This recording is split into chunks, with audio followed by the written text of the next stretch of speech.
They haven't. I'm not sure if they have Not in them Canada, but in U.S. I don't think they have them in Africa. I'm not Hi, sure. everybody. Hi. Hello.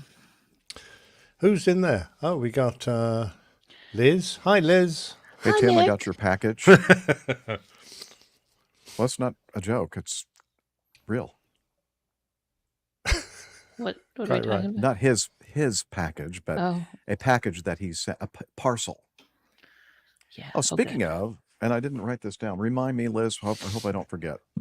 What? But I received my plaque from Delta, and it's pretty nice.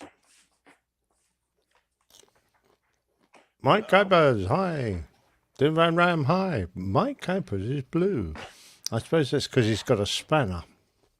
Oh, look at that. Oh, that is very nice. Wow, that's very good. What does all that wording say? Is it some sort of word from the boss or something? Blah, blah, blah, blah, blah, blah, blah. 30 years. I'd like to share this on the show, too. Okay. But it basically says the success of Delta Airlines is a direct result of the hard work and dedication of Delta people like yourself. Damn right. With our deepest gratitude and sincerest respect, we thank you for your contributions over the past 35 years. We wish you much success and happiness ahead and hope you remember you are always part of the Delta family. Thank you, Ed Bastian, Chief Executive Officer. And I'm sure he engraved that personally. That's really nice. I think he did, yeah. That came out of his bonus. Nick Camacho is going to join you guys. He's just running a little late. That's good. Okay. Hi, Micah and Mazouz. That's nice, Jeff. You're gonna have to find room for that. He knows about the podcast because he refers to me as Captain Jeff. There you go. Perfect. I'll tell you what, you could have it mounted in your RV like a head-up display, right in front of your head. Just to continually remind me that I am still part of the Delta family. Yeah, exactly. Now, that wouldn't cause any distraction. Then you'd have to look through it, and every time you relax your eyes, it would come into focus, and you'd remind yourself. I can put it right here in front of my monitor because I can mostly see through it. Perfect. And just be continuously reminded.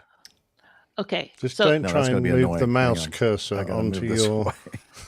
Jeff has a bit of a deadline today to end the show because he's going off to church to sing later. So we're going to try and get moving at some point. He's not. He's going to go and eat fried fish. Yeah, and then sing.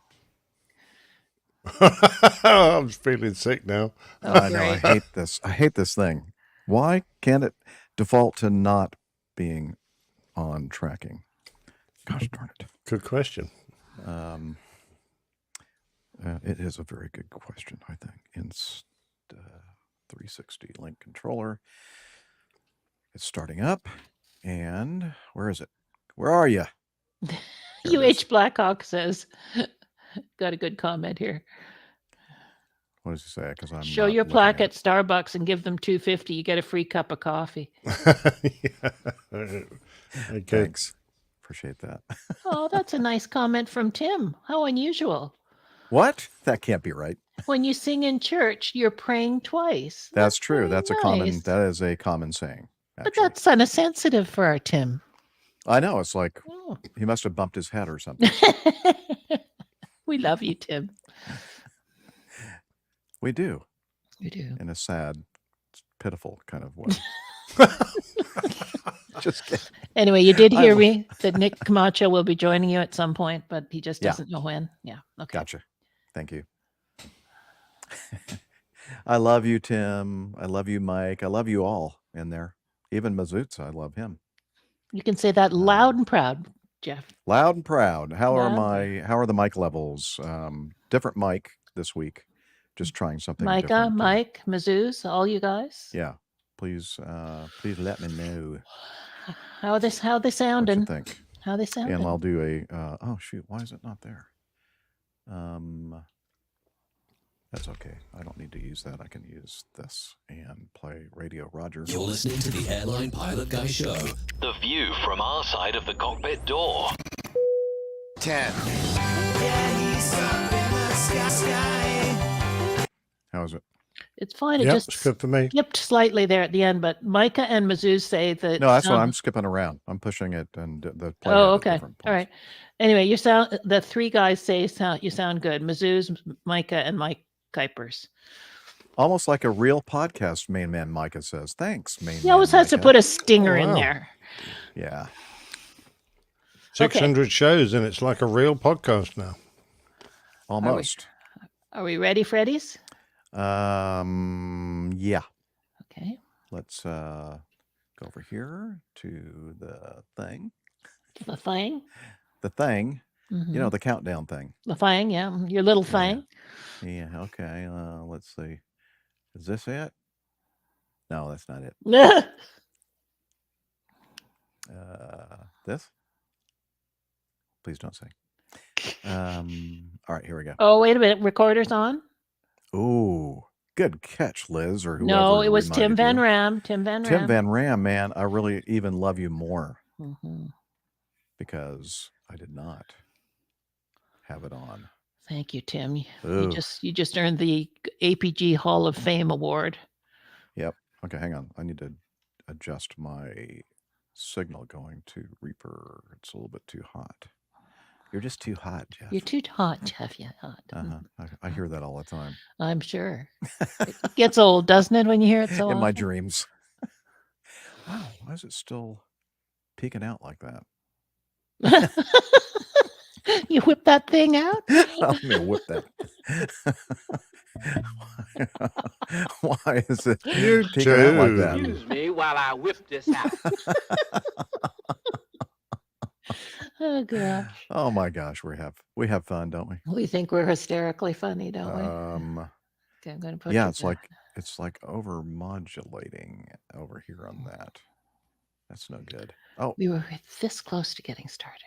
I know. Well, no, it would have been bad because we wouldn't have been recording. Hi, KFC, make good winglets. He said he was studying today, but he was going to drop in. So hi. It's still too high. What if I made it way down like that? This is back to the old Tim. Due to the sick and twisted nature of the people in this chat, I'm not leaving. The sick and twisted nature. Yeah, okay. I'm proud of it. Test. 1, 2, 1, 2, 3. Test. I'm just looking at the waveform that's being recorded. Yeah, let's do that. Okay. Here we go. Boom.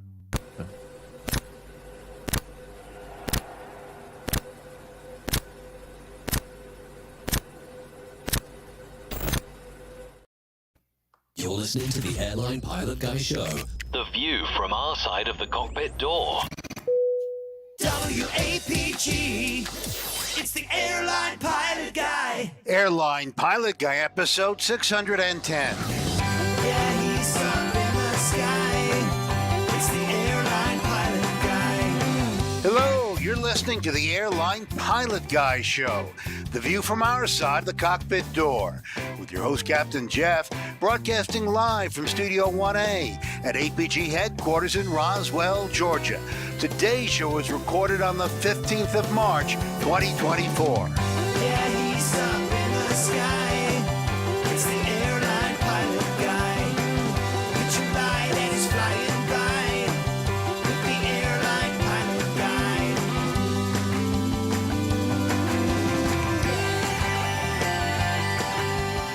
In today's episode, the two pilots of an Indonesian airliner fall asleep in the cockpit at the same time, and the wheel of a United Airlines flight falls off after takeoff. Also ahead, more news, your feedback, and today's plane tale. So get all settled in, tray tables and seat backs in the upright and locked positions, electronic devices powered on. I'm Radio Roger, and Flight 610 is ready for pushback. Thank you, Radio Roger. He is an award-winning TV and radio reporter, currently at the #1 all-news station in the nation. 1010 wins on 92.3 FM in New York City. Welcome to the Airline Pilot Guy Show. It's an aviation podcast covering the latest in aviation news and answering your feedback. I'm Captain Jeff, a former U.S. Air Force pilot, now newly retired pilot with 24,000 hours logged over a career spanning 42 years. And joining us today from across the pond in his studio in Hartford, Hereford, and Hampshire. professional photographer, former RAF, RAAF fighter pilot, retired Airbus A330, A340, captain for Virgin Atlantic Airways. It's Captain Nick. You got the retard in again, haven't you? Lovely to see you, Jeff. Hi, Liz, and great to be back on the show. Should be nice. And 2 Nicks later. Yeah, I was going to say something like a little quip, like that's what Jilly always says. Indeed, she see. does. We'll continue on now with this from her studio in Toronto, Ontario, Canada. Retired financier and aviation enthusiast, spreadsheet master, and our producer, it's Liz Piper. Hi, everybody. Did you play Roger? I'm just kidding. I'm kidding. I'm just kidding. I don't know. I'm never going to live that one down. Oh, you know what I need to say before we bid you adieu? Yes, sir. Oh, shoot. I thought I turned off the darn gestures on this stupid You piece gesture of too camera much. software. I jest too much. I gesture too much. Failed to enter whiteboard mode. I'm not trying to enter whiteboard mode. You're the court gesture. Oh, okay. That's now tracking is completely off. Okay. Thank goodness. Yeah. I was going to say, beware the Ides of March. Yes, the Ides of March. Et tu, Brute? Oh. Yes. Et tu. Have a good show, yous guys. Cheers, Liz. Thank you, See you man. later. All right. Let's do Oh, some look. news. Oh, wait, stop. Oh, hang on. I was going to say, We've got can an we check my intruder. stuff? Can we check my stuff real quick if you're at a break? Sure. Let's check your stuff. Do you want to do it on camera or? There we go. I didn't have it. I just We want to could make sure give you the I once got over if you want. the right. Okay. Turn your head and cough. All right. Is it correct, Mike? Yeah. I have the right mic. Awesome. Okay. Yeah. Sounds It's like been a good bit since I've level. been here. So, all right. I think I'm ready. Sorry about that. I don't know if he's on Unity or not. Oh, I'm not on. Nope. I don't have my recorder on. I am a disaster right now. Is what. Well, I I mean, we were surprised that you made it this soon. We were kind of expecting you to join us later. yeah. but, Well, my plan was to take half a day off, but I don't think that's going to happen. So I may not make it through the whole show. But So much I for will- that plan. well, that's fair. Obviously, he's on Unity because he heard that comment from you. Yeah. All right. Very good. Well, then let's. Hang on. Before we go to the news, we need to introduce this fella right here. From his home studio in the air capital, low and slow pilot, A&P mechanic, old airplane enthusiast, and engineer in the aerospace and defense industry. It's Nick Camacho. Hey guys, a little hurried getting here, but I made it. I'm glad to get to chat for a little bit today. Yay! Glad you made it. And we were just about to, well, actually, I'd already pushed the button, but I'm going to push it again now if we're all ready to do some news.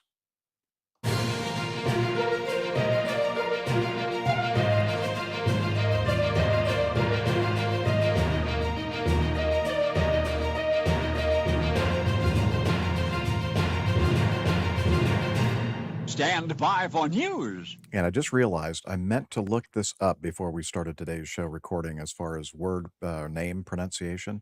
Is it batik or batik? Batik? I believe it's batik.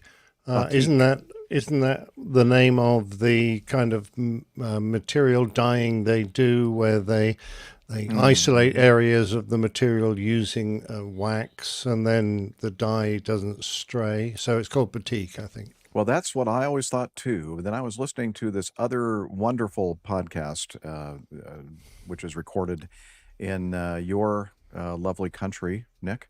And they did not pronounce it that way, and that's when I started to doubt myself on the. But yeah, you know, who was it? PTUK. PTUK, yes.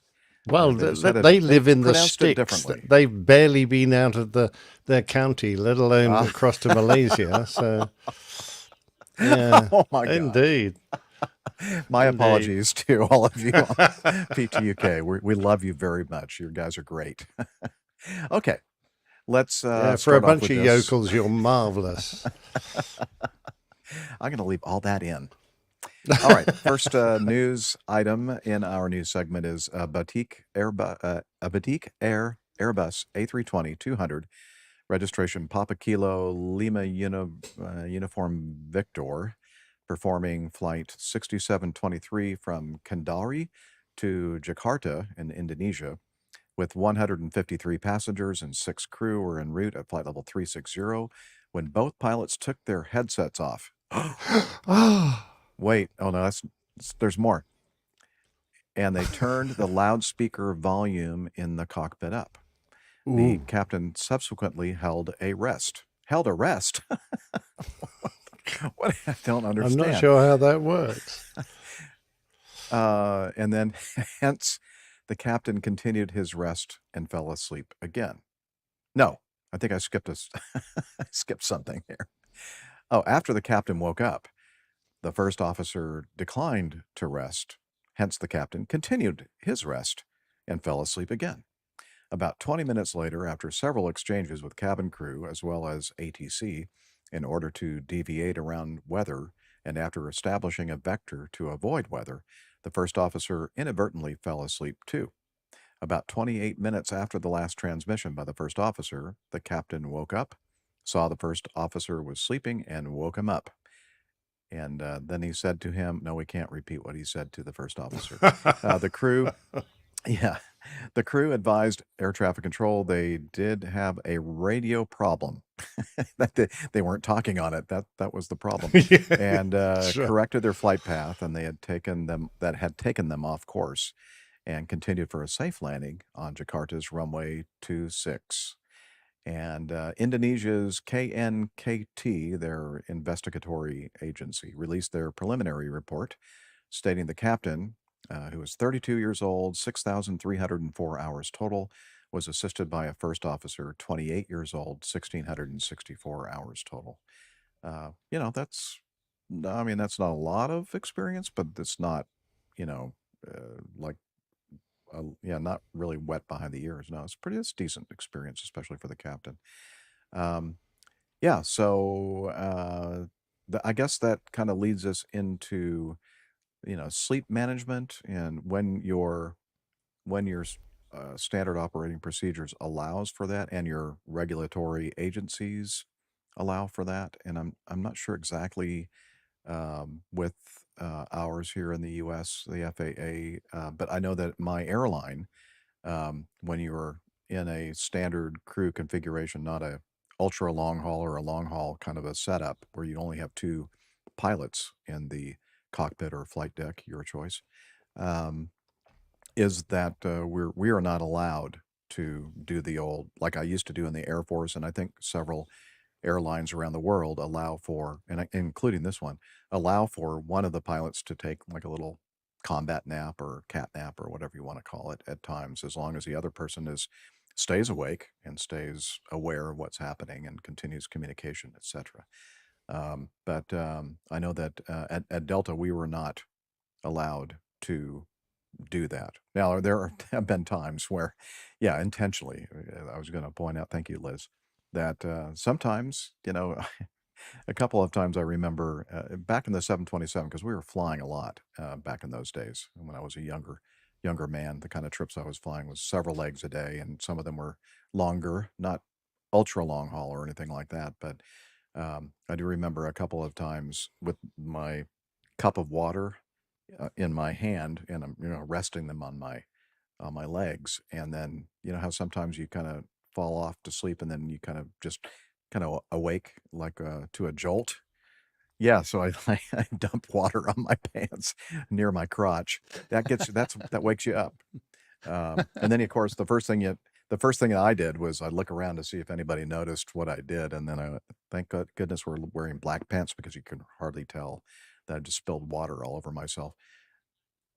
UH Blackhawk in our live audience says, studying the overhead panel. Yeah. So back in the Air Force days, in the 141, we were allowed to do the old combat nap or whatever you want to call it. And typically the aircraft commander would initiate saying, you know, how do you feel, Jeff? You feel like, taking a nap or something. And usually I felt pretty good. So I'd say, no, you can go ahead if you'd like. And so the aircraft commander would, recline his seat and move it back away in a position that he could, get a little bit of a nap.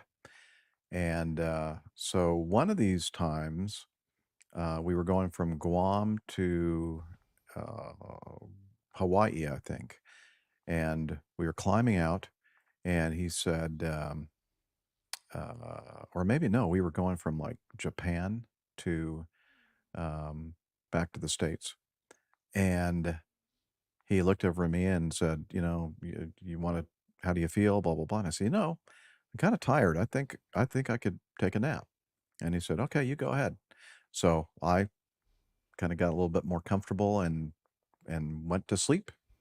And then I woke up and I looked over at the aircraft commander's position, and the aircraft commander was sound asleep.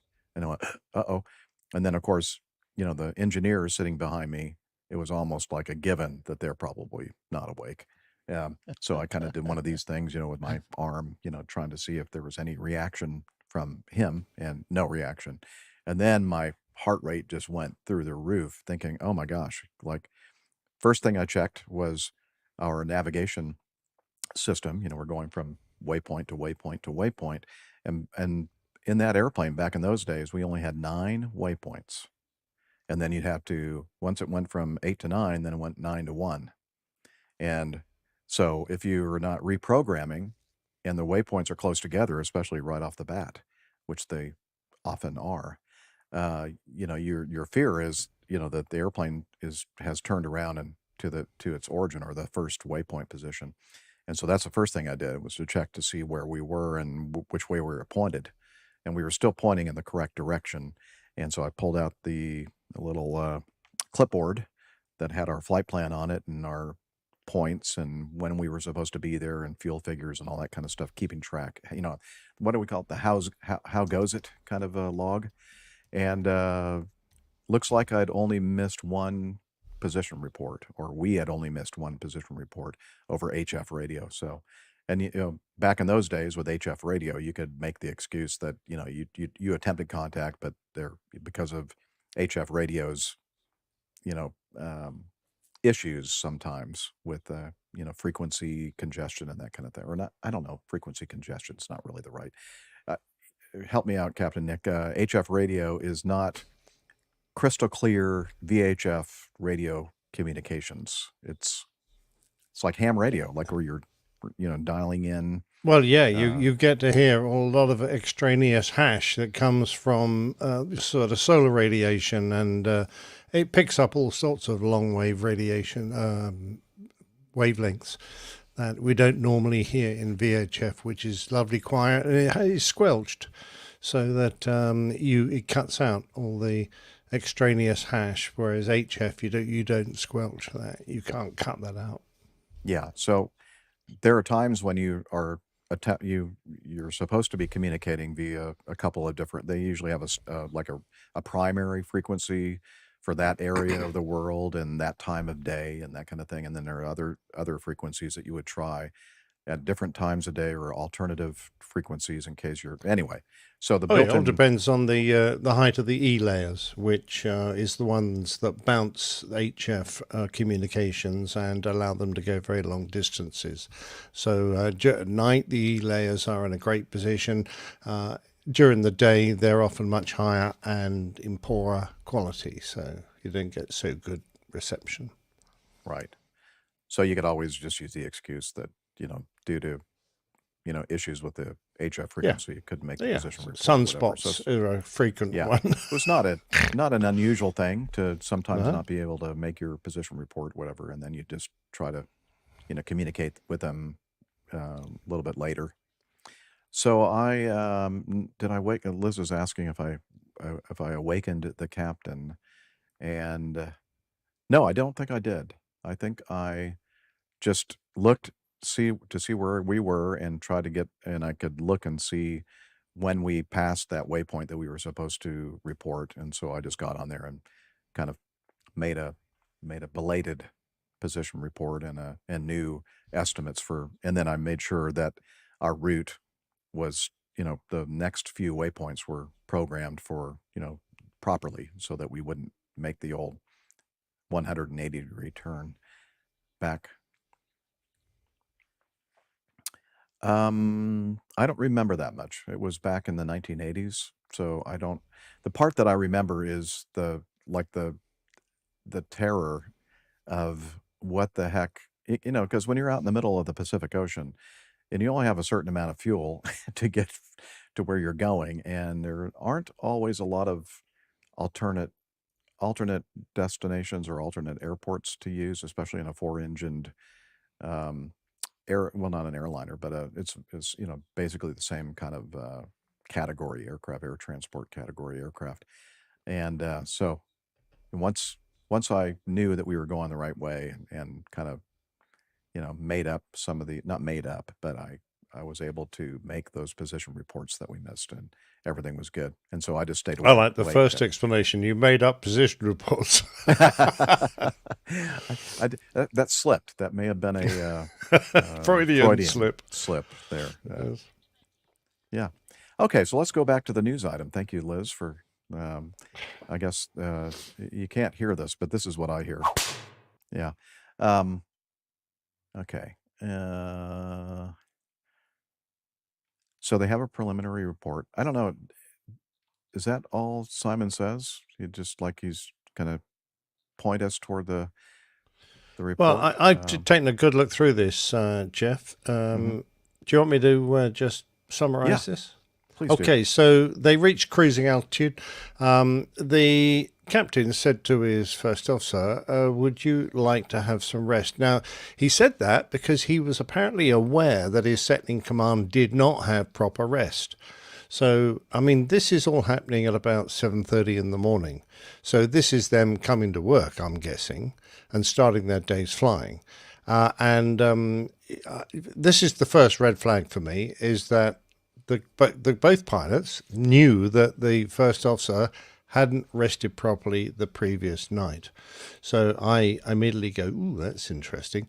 But the second in command said, no, I'm fine. So the captain chose to have a sleep. And after he woke up, he said, would you want to sleep now? And he said, no, I'm fine. So the captain went straight back to sleep again. Now, interestingly, the first sleep period he had was of a reasonable length. It wasn't particularly long, probably 30 to 40 minutes. But the second sleep period that the pilot in command had was over an hour, well over an hour. So during that time, the second in command also fell asleep and stopped responding, and hence they went off track and weren't talking. So a couple of gotchas here. Oh, and also the cabin crew were supposed to be doing 30-minute checks on the pilots. Now, they weren't apparently aware that they were having in-seat napping. This is just their regular thing. It says in their routine that they're supposed to check on the flight deck and see if they want anything every 30 minutes. Now, would that have helped? Yes, of course it would have helped, because it would have woken up the first officer when he inadvertently fell asleep, so they were now both fast asleep on the flight deck. And what's more, there are a lot of things you're supposed to do when you're doing seat napping. Now, it depends on the company and it depends on the country, what regulations. But ICAO have a series of suggestions as to how you should conduct in-seat napping. For a start, you have to brief everybody. You not only brief the other pilot and explain how long you want to rest for, and it shouldn't exceed a period of about 40 minutes. Why 40 minutes? Well, in the sleep cycle, you have light sleep for 40 minutes to an hour, and then your body goes into much heavier, deeper sleep. And what we're trying to avoid, since you're not supposed to be having a full night's sleep, what you're supposed to be doing is having a cat nap just to recharge the batteries a little bit.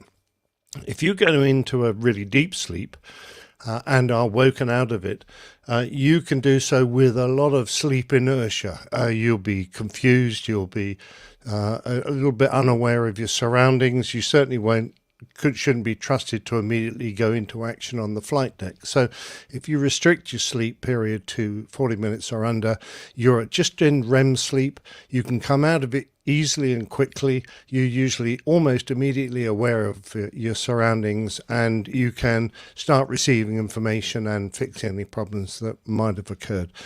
So the captain went beyond that into deep sleep, which is not good. This sleep should only be used in unusual circumstances. So it's not supposed to be a sort of planned thing. I always like to have a half-hour's kip after takeoff. No, you shouldn't. You should only do it when you're in your work environment, you are feeling very sleepy because of just the extended day or whatever, and you go, I could really benefit from having a short sleep. It shouldn't be something that you do on a regular basis, every flight, etc., etc. Anyway, the other thing, we always made sure that we had either a cabin crew member on the flight deck or another pilot who was keeping an eye on everybody, so that the captain, say, was asleep, the first officer was working the airplane, and there was a third member on the flight deck to keep an eye on him and make sure he doesn't fall asleep, and that the captain, because he's already briefed, is going to wake up on time, etc., etc. We stopped doing that after a while when we realized that there was probably an easier way of doing it, and that was having one of the cabin crew making a note every 10 minutes that the awake flight deck member had called them on the intercom system. So long as you called every 10 minutes, that was fine. If you missed a call, they were to call you, and that made the big noise, and the flight deck woke everybody up if you'd all fallen asleep. So that was a way of making sure there was a third party outside of the flight deck or monitoring the pilots who would make sure that you didn't end up in this situation. And none of this seems to have been planned for or organized or a regular routine with this particular airline. So, it's quite interesting that they both fell asleep, and I do understand it happens, but the whole point of having a formalized procedure is to try and mitigate the threat of having both pilots asleep at the same time. Yeah. So one of the things that was one of the questions posed by the PTUK crew was like, well, how could this happen? Doesn't everything just, especially this is an Airbus, it's supposed to fly automatically. You just push the button and it does everything.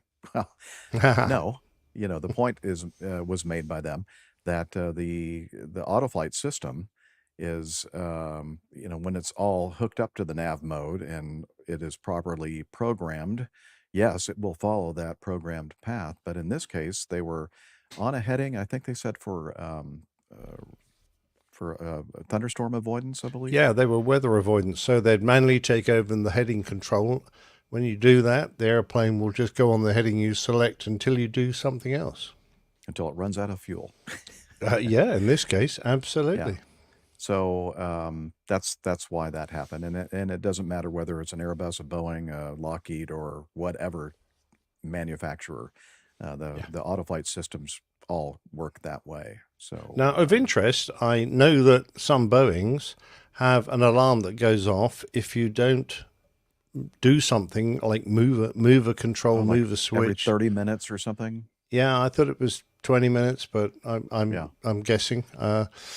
And so if you do both fall asleep, the airplane will wake you up, which seems quite sensible. Yeah. Yeah. UH Blackhawk in our live chat. Hypothetically speaking, if I were to do this, hypothetically speaking, if I were to do this, I would set the alarm on my phone for 10 minutes. Hypothetically speaking, of course. Yeah, so that's a good idea. However, I don't know, a lot of times the ambient noise in the cockpit is a little bit higher than your normal quiet room, and that, unless you had the volume all the way up, you might even sleep through that alarm. I don't know. Maybe it would be loud enough. Let's see. Neil Anwarm says, if you don't set the autopilot, the whine of the engines as you dive will wake you up. Yeah, that could wake you up for sure. Yeah, absolutely. Yeah. So and one thing, we used to have a crews who would say, I'm going to take a nap, and they get the coat that we normally wear for inclement weather when we're doing a walk around and put it over their heads. And of course, then we had one captain who went into a fit because he was rebreathing carbon dioxide that was trapped under this coat. And it can have quite serious medical consequences. So he had a dreadful time of it until he, got some oxygen in him. And then, of course, that procedure was banned. And there were also procedures like you were allowed to cuddle under a economy blanket, but you couldn't cuddle under an upper class duvet because it was too thick and might get caught up in the controls. So if you wriggled around a bit, you could inadvertently move controls and things. Something we're probably going to come on to later. I was going to say, quite a tease. I thought Nick was going to say they're just too comfortable. We are going to cover today. Exactly. In fact, our producer's directing us. Now she's acting in her director role for us to move to item D. But is there anything else we want to tie up as far as this? I was just going to say, Jeff, there's absolutely nothing inherently dangerous about in-seat napping, so long as you understand it's a recovery procedure, not to be used as a regular way of getting through a flight. It's to be used on the rare occasions when you're particularly tired, and you follow the company procedure to brief, warn, and prepare, and then ensure that they're you don't end up in this situation where you both fall asleep. And the first officer's got to be brave enough to go, I'm really tired here, I'm hanging, I don't think I can stay awake any longer. And he's got to wake up his captain and, say, look, I'm like you now, I need to get some sleep. Yep. Good point. And since you were just kind of hinting that with certain items like a blanket or duvet cover, you could inadvertently activate a flight control, and that definitely is not a good thing in most cases. And this brings us to this from the Aviation Herald, an accident, it says. I'm not sure why they classified this as an accident, but anyway, it doesn't matter. Because of the injuries, I think.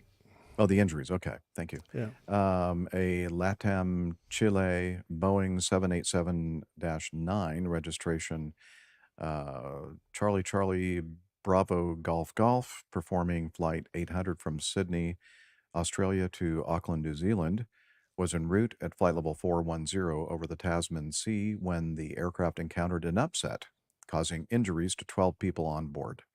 The aircraft continued to Auckland for a landing without further incident. A number of passengers were assessed at the airport. 12 were taken to a local hospital. The airline reported the aircraft encountered a technical incident, causing strong movement of the aircraft. Now, the first thing I jumped to is like, okay, let's see the strong airplane.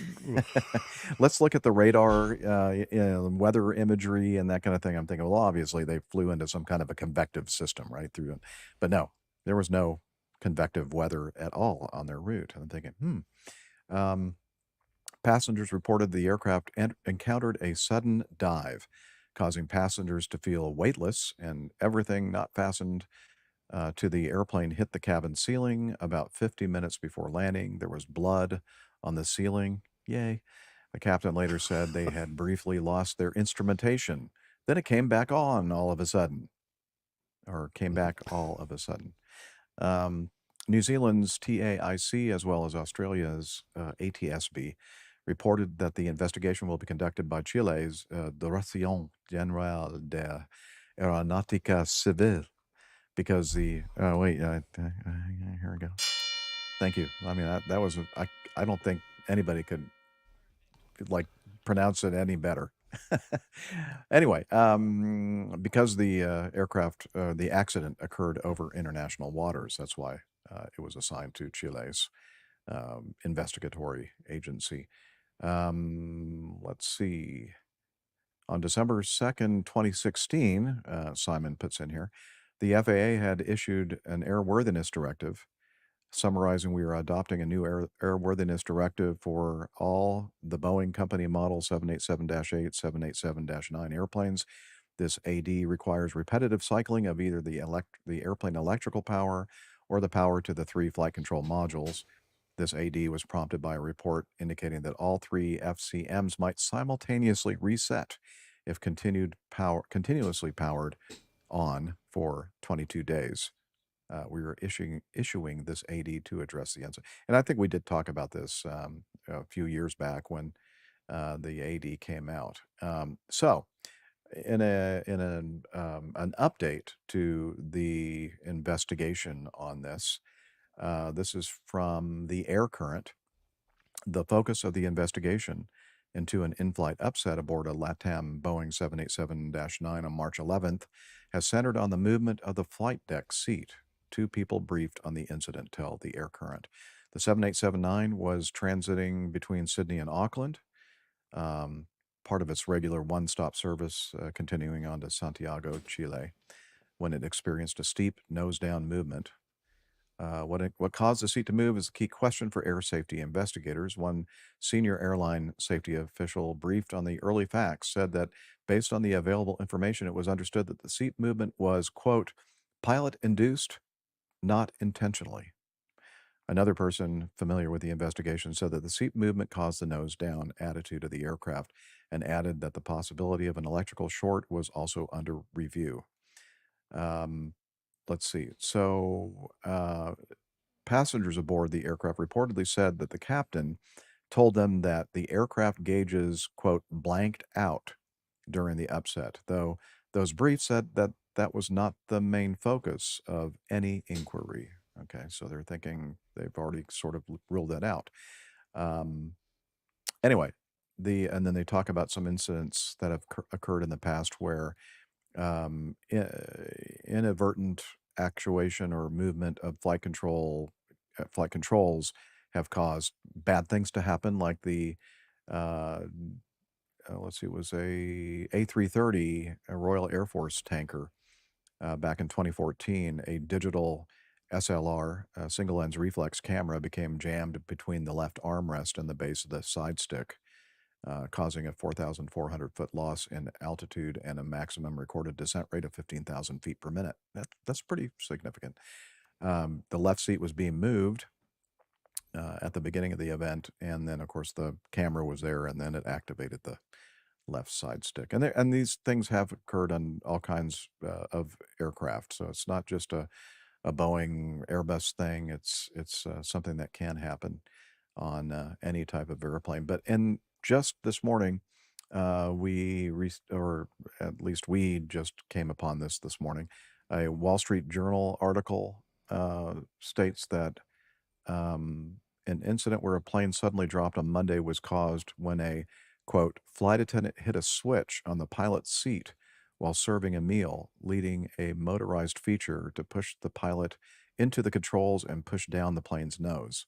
The switch on the back of the chair is usually covered and isn't supposed to be used when a pilot is in the seat. Boeing issued a memo late Thursday to operators of 787 jets recommending that they inspect the cockpit seats for loose covers on the switches and instructing them how to turn off power to the pilot's seat motor if needed. Boeing said it is considering updates to flight crew manuals. The memo says that this was a known issue and that Boeing had issued a related service notice in 2017. The memo doesn't indicate whether a loose switch cover played a role in the incident on the LATAM flight. So, interestingly, I guess the seats and the seat tracks, they move forward and backward, but they also, as they reach the back part of their movement, they also bring the seat out toward the outside, away from the center console, and so just giving a little bit more room for the pilots to, get into their seats. And then, so once they're in the seat, they activate electric seat controls, including the control that moves the seat inward toward the center console and then upward toward the flight control position. And those controls, I believe, on the 787 are on the inboard part of, the seat cushion, or the outside, on the left side there. And this thing that they're talking about in this Wall Street Journal article is actually another way to move the seat if you're not in the seat, because it's kind of hard to reach down and activate the controls for the seat in the normal fashion. They can remove this cover and then just use some kind of a rocker switch which will actually move the seat into position if they need to move the seat for whatever reason when somebody's not in it. And apparently they're kind of suggesting that this might be what happened in this incident. Tim Van Ram in our live chat room says, kind of like erroneously selecting my wife's memory seat setting in the car while seated. The seat starts marching towards the steering wheel and squishing parts. Well, we didn't need to know the squishing parts part of that, Tim, but thank you for sharing. Yeah, so that seems likely or logical, perhaps, for the cause of this. What I'm wondering about, and maybe the two of you can help me with this, is it like a switch activation that is going to go like the full travel of the seat, or is it one of those things like a momentary where you press it down, it moves, and you let go of it, it stops? I don't know. None of us have experience with the seat on a 787 as far as I know anyway. Any ideas? Well, my experience is that it would be unsafe to have a switch that you flick and it just continually motors, because you could have somebody's foot behind the seat or whatever. You have to hold it, says UH Blackhawk. Yeah, that's what I would have guessed. So the Airbus system is, you've only got the switches to move the seat are down by your left thigh, just on the side of the seat pan there. And they're recessed, so you've got to stick your fingers inside that little area. Having an extra set on the back of the headrest, it's an interesting idea. I'm not quite sure if that's just overkill, though, because we have absolutely no problem. If you want to motor the seat back because you want to get in, we have absolutely no problem just reaching down to the seat pan, flicking that switch back and motoring the seat back. I'm not quite sure why you can't bend down and do that. I've never flown any airplane that had anything like this. Maybe some engineer somewhere thought, we could add something up here. Wouldn't that be convenient? Well, what could possibly go wrong? I guess it would. It stops you bending over. I was going to say, you got to keep in mind as they continue to increase the maximum pilot age, Captain Nick, eventually where these pilots can't reach down and hit that low switch. So you got to make it convenient. Good point. For all the old octogenarians who are going to try and climb into that seat. But we've all seen car seats that are pretty sophisticated. In fact, they will shout at you if you haven't put your seatbelt on. And that's because the car knows you've sat down in the seat. And if you're sat in the seat and moving forward, the logic says you should have your seatbelts on. So it can detect seatbelts, it can detect when you're sitting in the seat, etc. Now, if they wanted to put an extra set of controls which you in the seat cannot reach and fix and whatever, why not just put a seat sensor that cuts those switches out when you're sitting in the seat? If you're going to have them, if you insist on having them, then that prevents someone behind you tricking you and thinking it's funny to motor the seat forward whilst you're sitting in it or whatever. So, I mean, pilots are not that juvenile, Captain Nick. Come on. No, of course we're not. We would never dream of doing something as silly as that. So I'm going, is it really necessary? And of course, no one would dream that someone would leave the cover up and then the cabin crew would come in and accidentally jam a meal tray into that suite area where the switches are and activate one. And what's more, as the seat moved away from them, that they persisted in pushing this tray forwards to keep the switch activated. Because I would have thought if they did that, as soon as the seat moved an inch, the tray would come out of contact. So I'm going out. You would think, yeah. You would think. That's the head scratcher for me, is like as soon as it started moving the way it wasn't supposed to move, somebody would say, hang on, what's going on? Like we have to solve this. Lucas in our live audience says, does the load factor protection on the Airbus, does the load factor protection on the Airbus make this kind of undesired movement less abrupt? I don't know if there's any connection between the amount of G you're pulling and the seat electric motors. I would very much doubt there was. And although the Airbus might have decided that it would be unsafe to motor your seat at 2.5G, I'm not sure that that's I think he's thing. just saying the general protections in the flight controls, right? Like whether you're moving the seat or not, if you do something egregious to the controls, there are more protections built into the Airbus, right? Well, there is a G protection, but I don't think that it would. No, I don't think the G protection will stop you from going negative G, because there are times when you might need to fly the airplane into negative G. So I don't think the protections will do that. They'll allow you to go to the aircraft limits, which I think in normal flight with everything up and locked is +2.5, -1. So it'll let you do that. It'll let you launch your passengers into the air if you really want to. Yeah. And also remember that, the Royal Air Force A330 tanker incident, I think there were some injuries on that, and, it got into some pretty neutral or negative G territory there. So it's not usually the negative G that's the problem. Everyone just gently floats up to the ceiling. It's when you reapply positive G and everyone comes crashing back down to the floor. That's usually the problem. That's where you get the owies. Yeah, I'm afraid so. Yeah, and everyone falls on top of each other, etc. So I'm sure there'll be a few new set of modifications or requirements. They do say that there is a way to isolate the electric motors. Yeah, there is on the Airbus as well, and I'm pretty certain there's a circuit breaker on the front of the motor. You can just reach down. Is someone trying to... Oh, yeah. Go ahead, Nick. Sorry, I was trying to communicate something in the background. I was just asking Camacho to bump his gain up a little bit. Yeah, sorry about that. You got it? Okay. Yeah, so I think on the Airbus there is a circuit breaker on the front of the motor. So you just reach down below the seat pan, and I think that's where you find the circuit breaker there.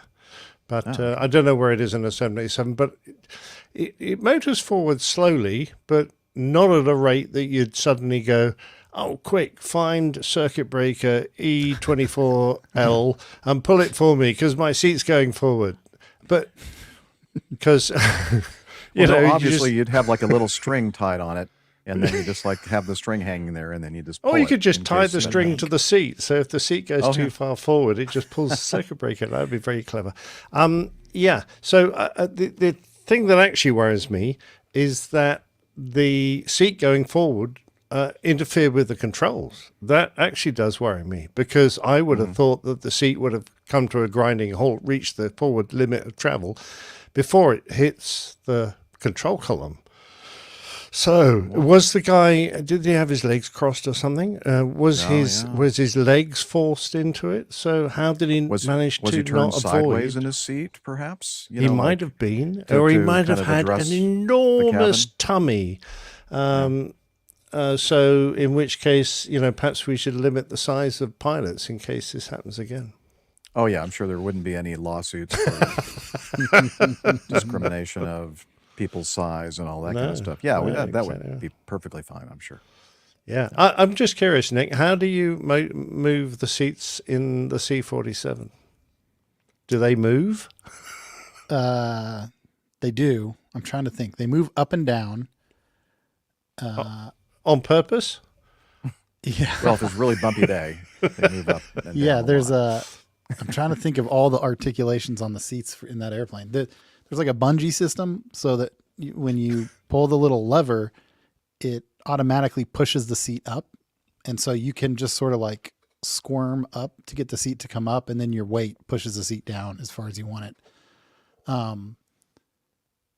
Man, the rudder pedals move on that airplane. I'm not sure. I'm one of the biggest guys that flies that airplane, so I always have everything back. And I'm not sure the seats move. I'd have to look into that. I know the rudder pedals move forward and aft for. Well, they do as well on these airliners, so you can adjust the seat position and also the rudder pedals in case you got short legs or long legs or something.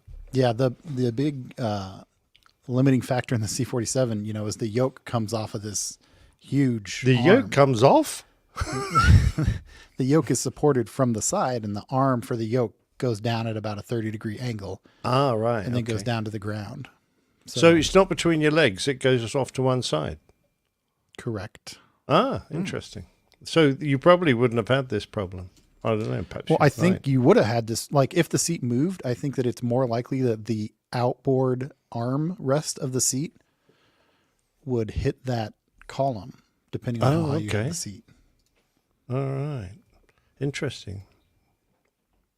Oh, my idea for the string next to the seat to pull the circuit breaker to stop the seat motor could be a problem because that could be confused with the other string that's next to the seat for flushing. Thank you, iHall boxes. I was just going to say, can you imagine, like, Boeing can't figure out which doors have been installed and uninstalled in their airplanes. Can you imagine if they had to keep track of different part numbers for different length strings for tall and short pilots? Oh my gosh, what a mess. Talking about a can of worms there. Yep. Well, apparently, I'm not sure. I'll be interested to see anybody out there who is a 787 pilot, how it says in this article from the Wall Street Journal that Boeing is going to be instructing operators of the 787 how to turn off power to the pilot seat motor if needed. If that's going to be a circuit breaker, as Captain Nick was mentioning before, or if it's going to be some other way to maybe just stick your finger in there and you could lose your finger, but at least you stop the seat. I don't know what the procedure is going to be, but anyway. So if you know, let us know. Yeah. All right. Well, moving on. All right, let's go to 1B, and this is again from the Aviation Herald, and we also have a video from Bass Aviation, and perhaps we should start with the video and the related live ATC audio associated with it. What do you think? All right, and so here we go. United 35 Heavy, contact NorCal departure. Good day. Over to NorCal. Good day, United 35 Heavy. NorCal, good morning. United 35 Heavy, climb at 3,000. Departure radar contact, climb maintain, flight level, actually make it 10,000, maintain 10,000. United 35 Heavy. Taking off from San Francisco. Vistam 151, go around. Go around, Vistam 151. Vistam 151 Heavy, thanks. The last departure lost the wheel on departure, so we're going to have to shut the runway down. So fly runway heading and maintain 3,000. Roger, Vistam 151. Okay, we're seeing some video of the United 777 And the wheel on the left main gear inboard, looks like the aft inboard on the left main gear. I'm not sure if that's correct or not. Decided it didn't want to go. We're going to have to close runway 28 right, so exit at Charlie 2 and loop back around. The United will wait for you. Roger, Charlie 2, back runway, only point 7 heavy, and confirm right down. Only point 7 heavy, affirmative, the United on the right will wait for you. Alright, thank you, only point 7 heavy. American 164, 7 turning 1 right, line up and wait, traffic landing west. Line up and wait, 1 right, American 164. Do you guys know where that tire was? No, so it's probably going to be a few minutes for you guys. Okay, American 164, line up and wait, 1 right. Op 33, are you out there ready to do an inspection of 28 right? Sure, Sierra 1. Top 33, thanks. Only Pond will be exiting the runway. Proceed on runway 10 left, cross runway 1 left, cross runway 1 right. United 35 Heavy, connect Oakland Center 125.85. And by the way, you lost it. 35 Heavy, good day. They didn't say anything about Oakland, it. good morning. United 35 Heavy, climbing 7,000 for 10,000. At 35, Oakland Center, climbing maintain level 230. Climbing flight level 230, United 35. Is someone going to tell him? 258, ILS 2A right. Okay, I'm gonna pause this. This is the first time listening to this for me.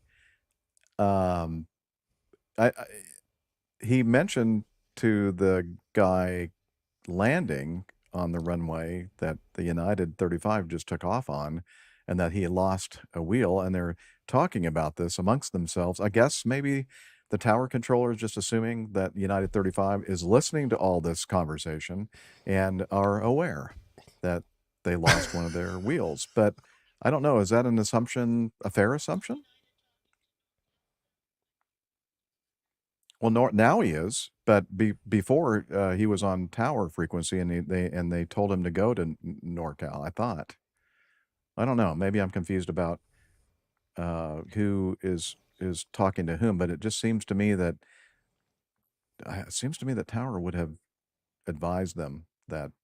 Did you know you lost a wheel? I don't know.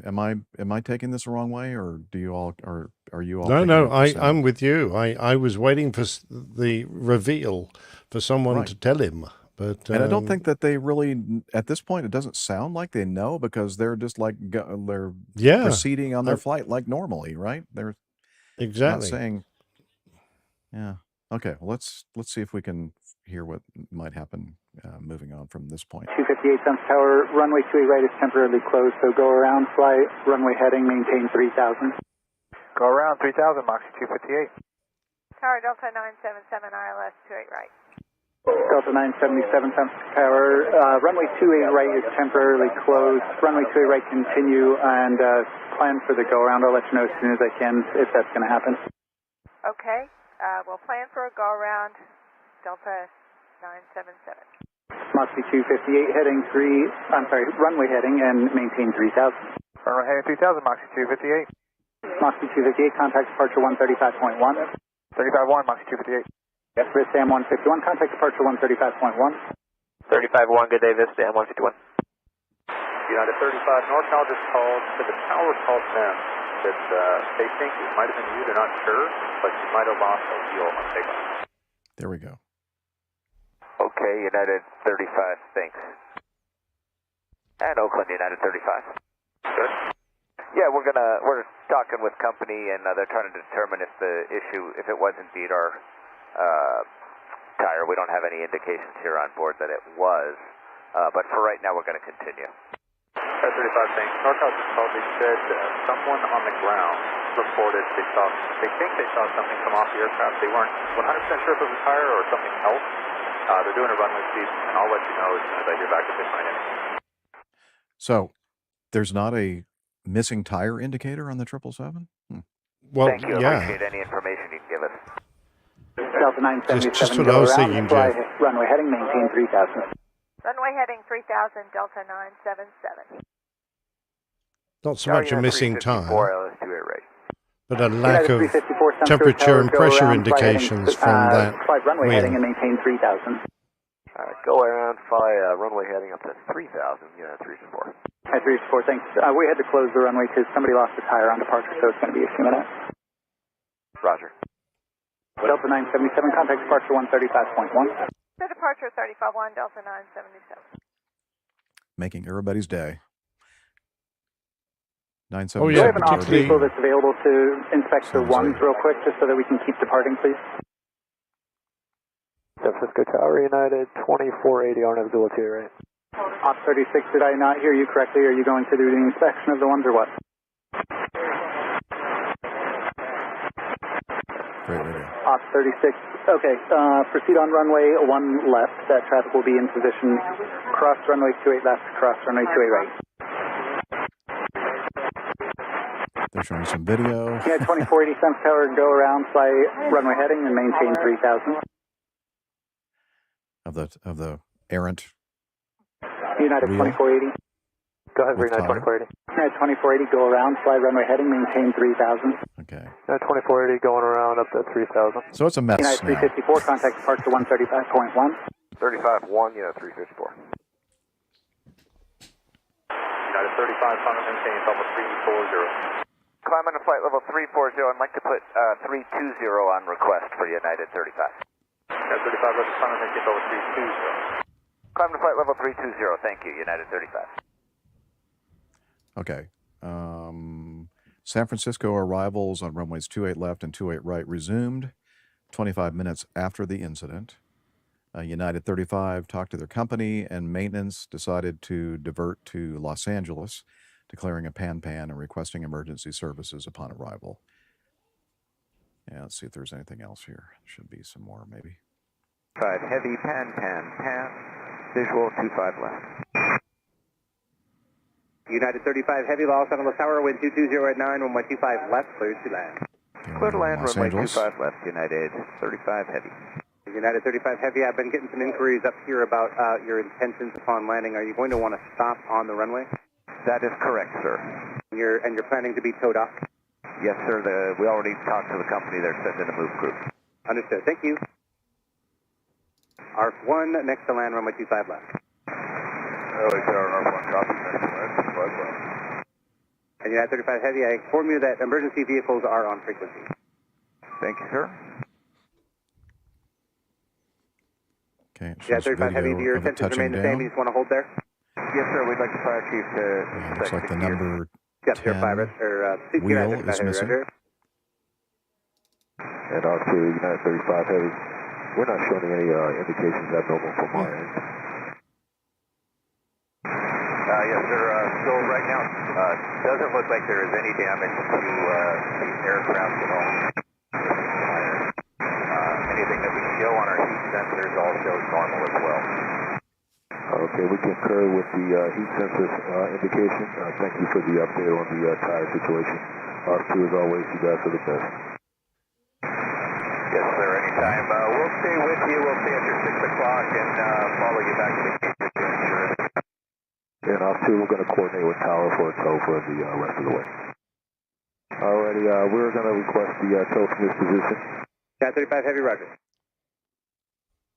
Okay, the aircraft was towed to the gate. Okay, that is the end. And when the passengers got off, they said, "This doesn't look like Tokyo. Wasn't that a short flight?" Yeah, well, I must have slept the whole darn time. I can't believe we're already there. Exactly. Yeah, that's so. Yeah, other than at the very beginning, I mean, I think everything was handled really well. It just, I just thought it was interesting that number one, Tower didn't advise them that they think they lost the tire before they told them to go to NorCal departure. And the second thing is that the United crew seemed oblivious to all the people going around and somebody losing a tire discussion. Yeah, somehow closing the runway they just got airborne from. And I know. You'd think that they'd be going, I wonder what's happening back there. But no, maybe they were already making plans for their Hawaiian layover or something. I don't know. Oh, was it Hawaii they were going to? Was it? I'm sorry. Where were they going? That's wrong. Thought it was Tokyo. Oh, to Japan. Oh, it's Osaka. Yeah.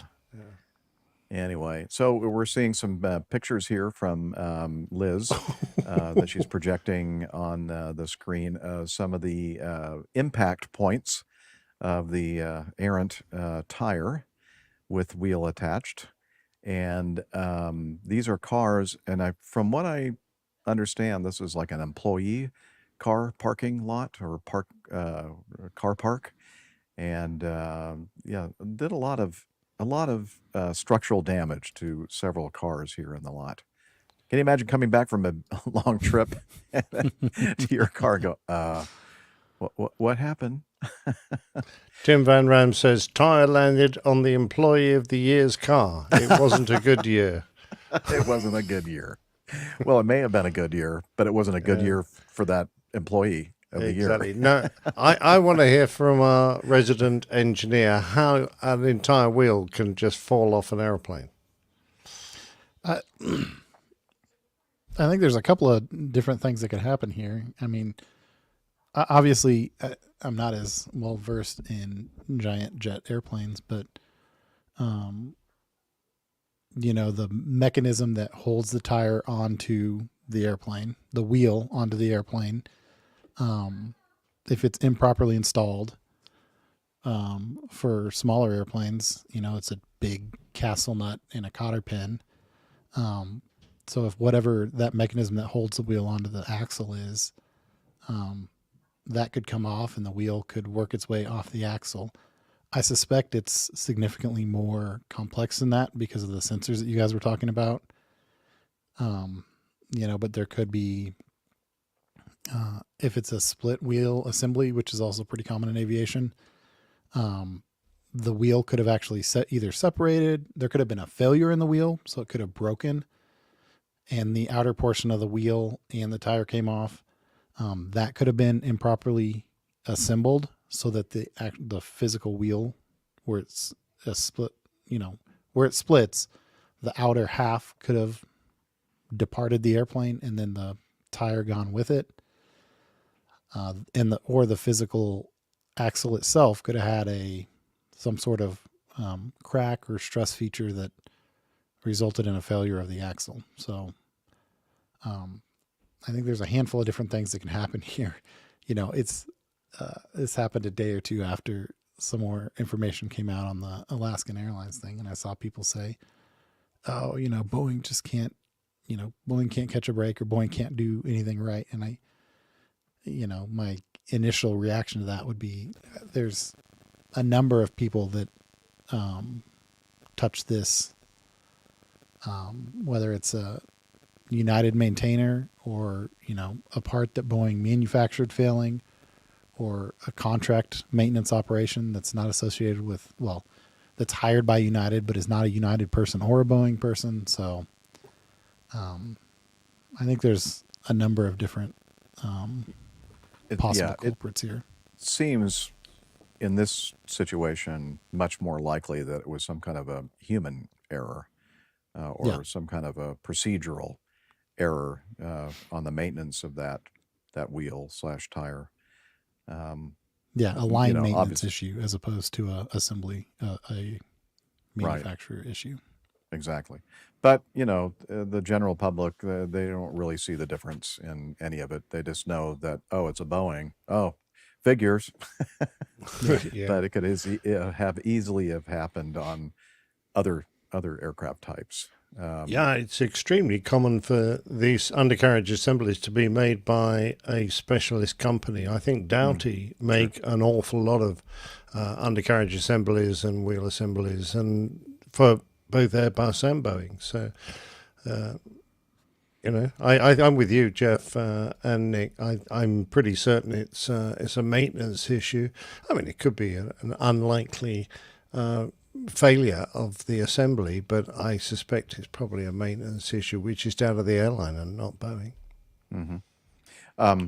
One of our APG community members, Greg Peterson, sent in some feedback. So I was watching the video that we just watched that lost the 777 that lost the wheel at SFO, and it led me to the VAS Aviation video of the Delta 757 that lost a nose wheel, which we covered on our show, while taxiing in Atlanta back in January. At the end of the video, it said that the 757 sat on the runway for 3 hours. Do you guys, especially Captain Jeff, since it was at his former home airport, have any idea why it took so long for them to get the aircraft off the runway? As always, keep up the great work. In thrust we trust, Greg Peterson, who works for a major aircraft engine manufacturer. No longer the big fans, but now big ass. Just big ass. Turbo fans. Big ass Greg. Oh well, that was Nick. That was not me, Greg. I did not Captain say Nick. that. Captain Nick. Captain Nick. Yeah. Damn. Yeah. So I'm not really sure exactly why it took that long. I know they had to go out there and get a tug connected to the thing. It was one of the two nose wheel tires that decided that it didn't want to go on that flight. I'm not sure exactly why it took that long, to be honest with you. That does seem like an extended amount of time required. I'm going to say it's because that's where you connect the tow bar to, and you do the towing onto the nose wheel, or onto the nose gear. And whether they needed some advice from Boeing as to whether it was still safe, to tow with only one nose wheel, and whether they could guarantee the safety of the tow bar because it might have been some damage to the gear. I don't know. Or they could have used a. Well, Liz is saying, well, it's because Atlanta has so many darn, spare runways, in Liz's words.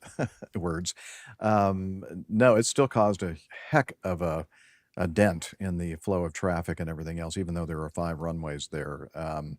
I don't think that they thought that they could just take their time because of that fact. I think that it still had a huge impact on their flow of traffic. So I think that Captain Nick is onto something there. And I think, we're just thinking out loud, I'm wondering if they got we have several super tugs that don't even use a tow bar. They just come and basically pick up the whole nose wheel assembly and kind of cradle it, and then they can tow the airplane that way. I'm wondering if maybe, they had to get clearance from Boeing as to whether that they could use that device to tow the airplane with one of the wheels missing. I don't, and the load of on the other wheel assembly might, be something that would be dangerous. I don't know. That's a good question, though, Greg. I just don't know what the answer might be. Well, Neil in our live audience is getting philosophical on us. As you get older, undercarriage problems do become more common. Yeah, it's sad but true. Okay. Well, speaking of, I don't know if this one's really an undercarriage problem, but it's United. Oh boy, they seem to be in the news a lot It lately. ended as an undercarriage problem. It didn't start as one, but they had one by the end. There's kind of a undercarriage issue here as well. This is again from the Aviation Herald, and we also have a video that has some of the live ATC audio of the incident, and Sam also made some comments regarding this, Sam Dawson, which maybe will kind of address. You know what? I don't know if did I end up getting this video here? Yes, I did. Okay. Let's do the video first and listen to some of the live ATC audio. What do y'all think? They are in, this flight, I guess Liz wants me to set it up a little bit. It was a United Boeing 737 MAX 8 performing a flight from Memphis, Tennessee to Houston, Intercontinental, KIAH. They landed on runway 27 and had been instructed to vacate at exit Sierra Charlie, but the aircraft left the pavement and became disabled on the grass. Spoiler alert. Here we go. And I think it's running. Yes. Okay. I had it on pause so I could read that, because usually I can't read it fast enough. Okay, This so is Al. 2477 ILS 27.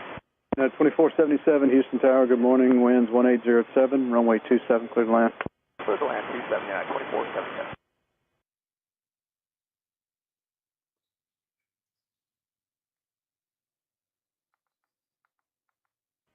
2477, right at Sierra Charlie, contact the ramp, good day. Weekend.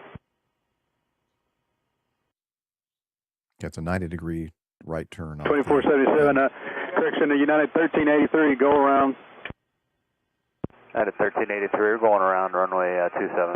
At 2477, I see you in the grass rolling the trucks en route. 2477. And 1383, 5 runway heading, maintain 2000. Okay, United 1383, go, say again. At 1383, 5 runway heading, maintain 2000. Fly the runway heading, maintain 2000 at 1383.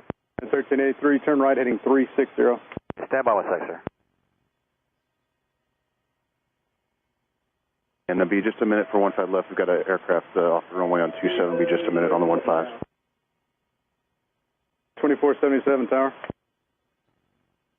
Section, anything that would indicate something is wrong back there? At 1383, turn right heading 360 immediately. At 1383, and we're level at 2000 now. 1383, climb, maintain 3000.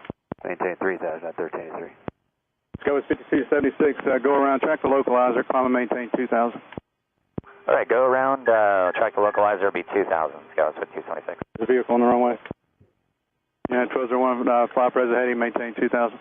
Runway heading 2000, United 1201.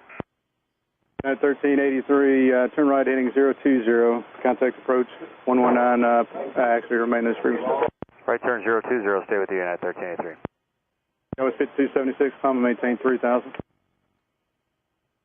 Sky was 5276. 2477, did you copy that? They requested you shut down the engine on the left side.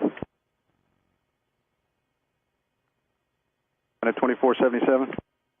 Because they've already. United 2477, we got over there. Sky was 5276, turn right heading 360. Sky was 5276. What's the plan coming around for the other side? United 1383, you still want us with you? Yes, stand by. 1383, contact approach on 119.7. That's chaos. 197 at 1383. Have a good day. Sky is 5276, turning 020 and contact approach on 119.7. All right, 197 and right 020. We'll see you later. 5276. Tower United 2477. Can you talk to the operations people on these vehicles? Yep, United 2477. If you can change to 135.625, they're all on emergency frequency ready for you. Runway 927 is closed. You proceed as necessary on runway 927. At 1201, maintain 3000, turn right heading, actually, continue heading 270 for now. 270 and 2 or 3000? 3000 for now, United 1201. 3000, United 1271. 1201. 477, go ahead and if you can come up on 135.625, the emergency vehicle is there to assist you, and the runway is closed, of course, whatever you need. 3565. 625, affirm 135.625. 625.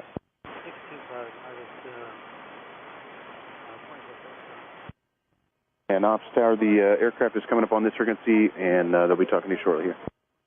At 1201, heading 020 now, and contact approach 119.7. 020, 1917, thanks, see you. Shuttle 6107, flighting 270, maintain 3000. Heading 270, 3000, Air Shuttle 6107. Air Shuttle 6107, what runway can we expect? Shuttle 6107, either 26 right or 26 left, probably 26 right. Roger, thank you.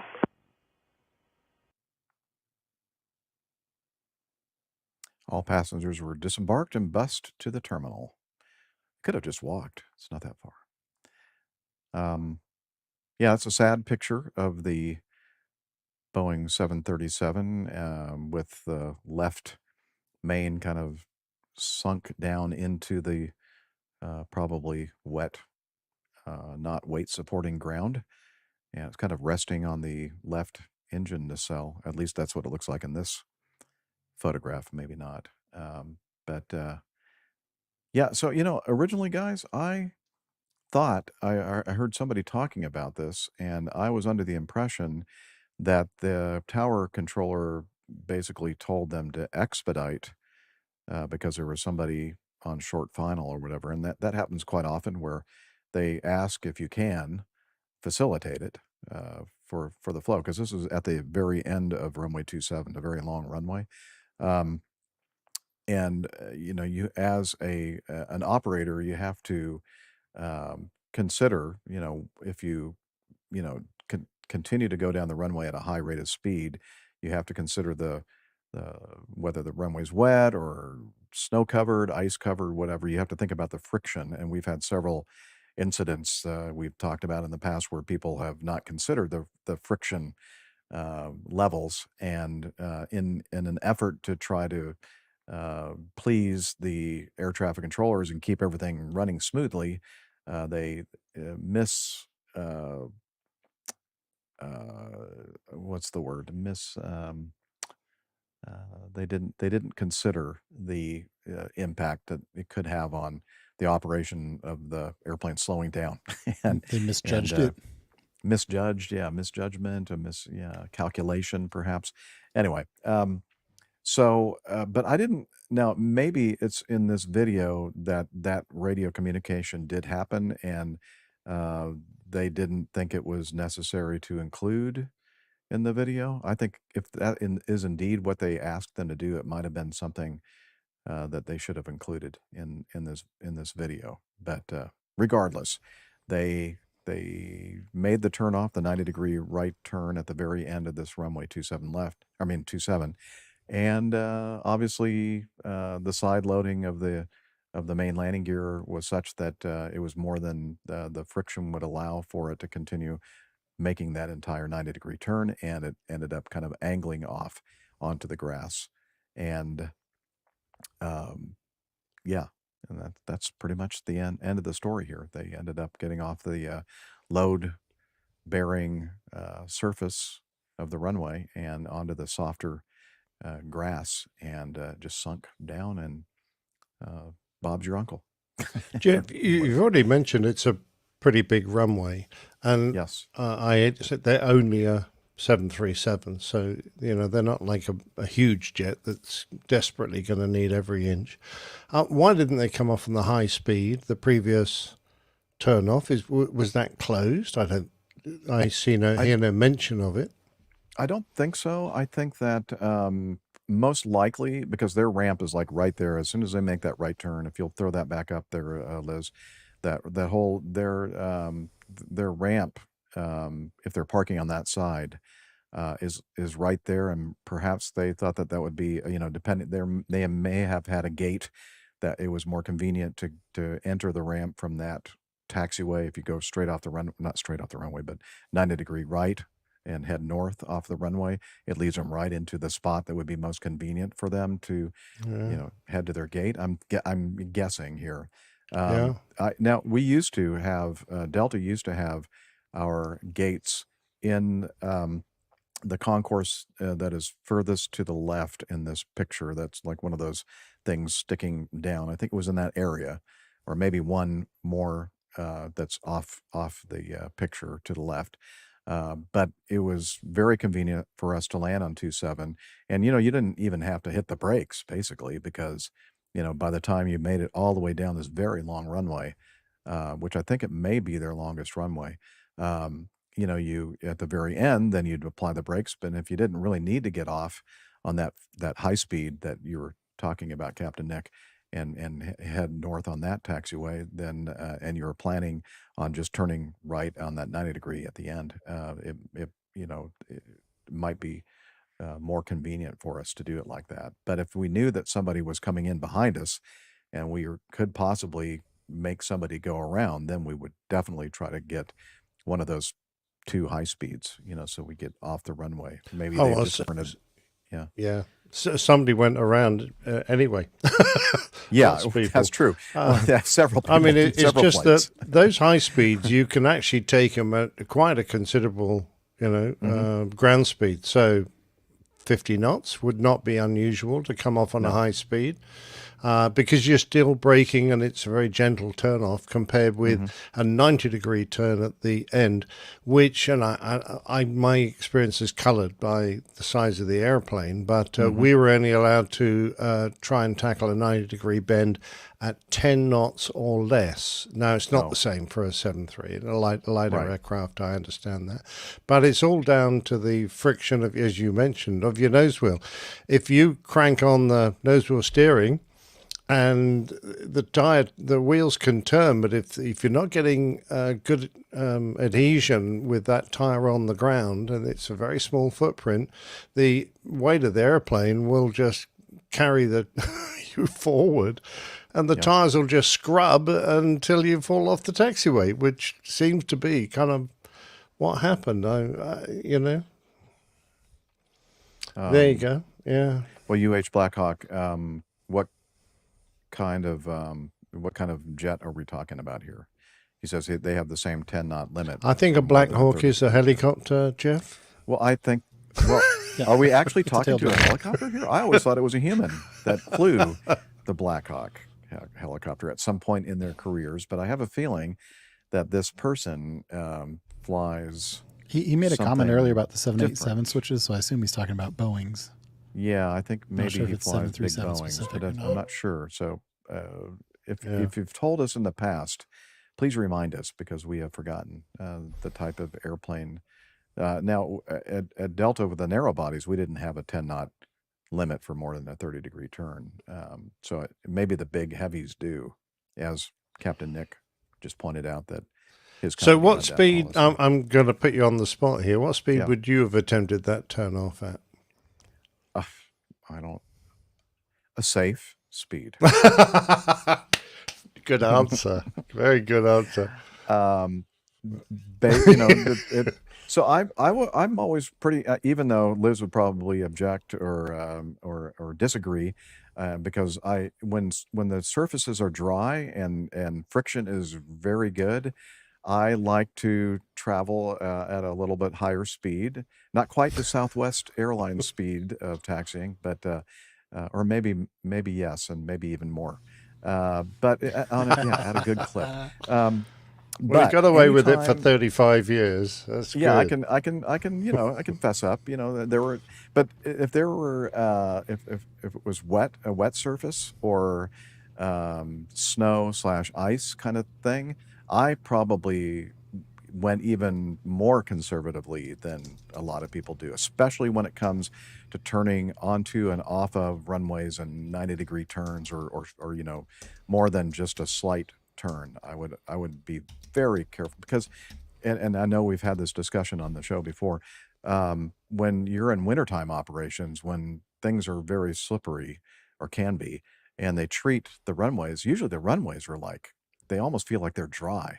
But as soon as you get off the runway on the taxiways, for some reason, just aren't treated the same way as the runway surfaces are. And you could kind of, be led down that primrose path thinking, oh, this is great friction on the runway. They've done a great job. And then you get on the taxiway and all of a sudden everything is sliding and you're going, no, you're starting to do the old tractor thing with the reverse thrust on your engines to try to maintain directional control. So you don't want to be in that position. And a Boeing wide body is what Blackhawk, Blackhawk. Yeah, most of those Boeing pilots are wide bodies, yeah. Yeah, but he also flew the 737. Yeah, so that's understandable because the bigger the airplane, the more mass that's involved here. So mass times velocity squared is a formula that you should be very aware of. And any time you increase your velocity, it's increasing at an exponential rate, which is you have to. Energy management's a thing, not only flying but also when you're on the ground. And iHaul Boxes says a 747, 20 knots straight and 10 knots for turns. Yeah, sidewall heat limited. Okay.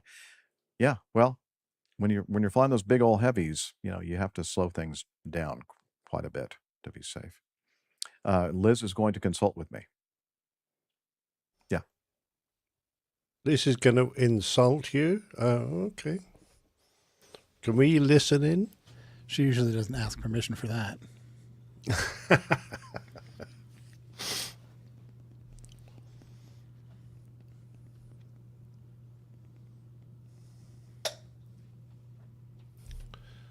Excuse for the small intermission, everybody.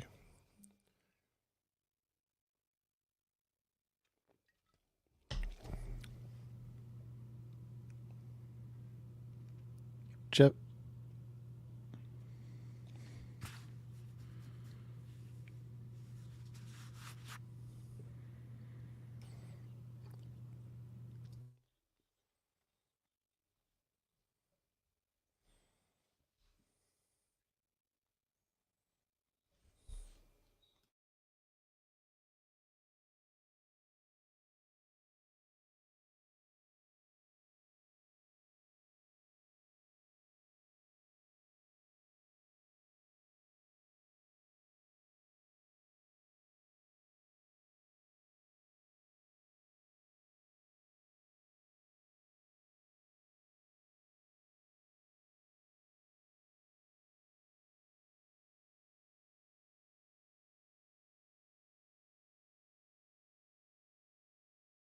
You guys heard all that, right? Yes. Okay. I mean, not those people in our live audience. They didn't hear any of it, of course. Okay, so we were just trying to manage our show and the different segments, etc. And we have several items in our news, and they're all really interesting news items that I think that we can actually learn something from, but we can always assess and tackle them at on another show. So what we're going to do is we're going to proceed to do one more news item, and then we'll go to getting to know us so that we can get our plain tale in and some feedback as well. All right, so let's move then on to, there was a comment here from Sam regarding the article or the incident that we just covered.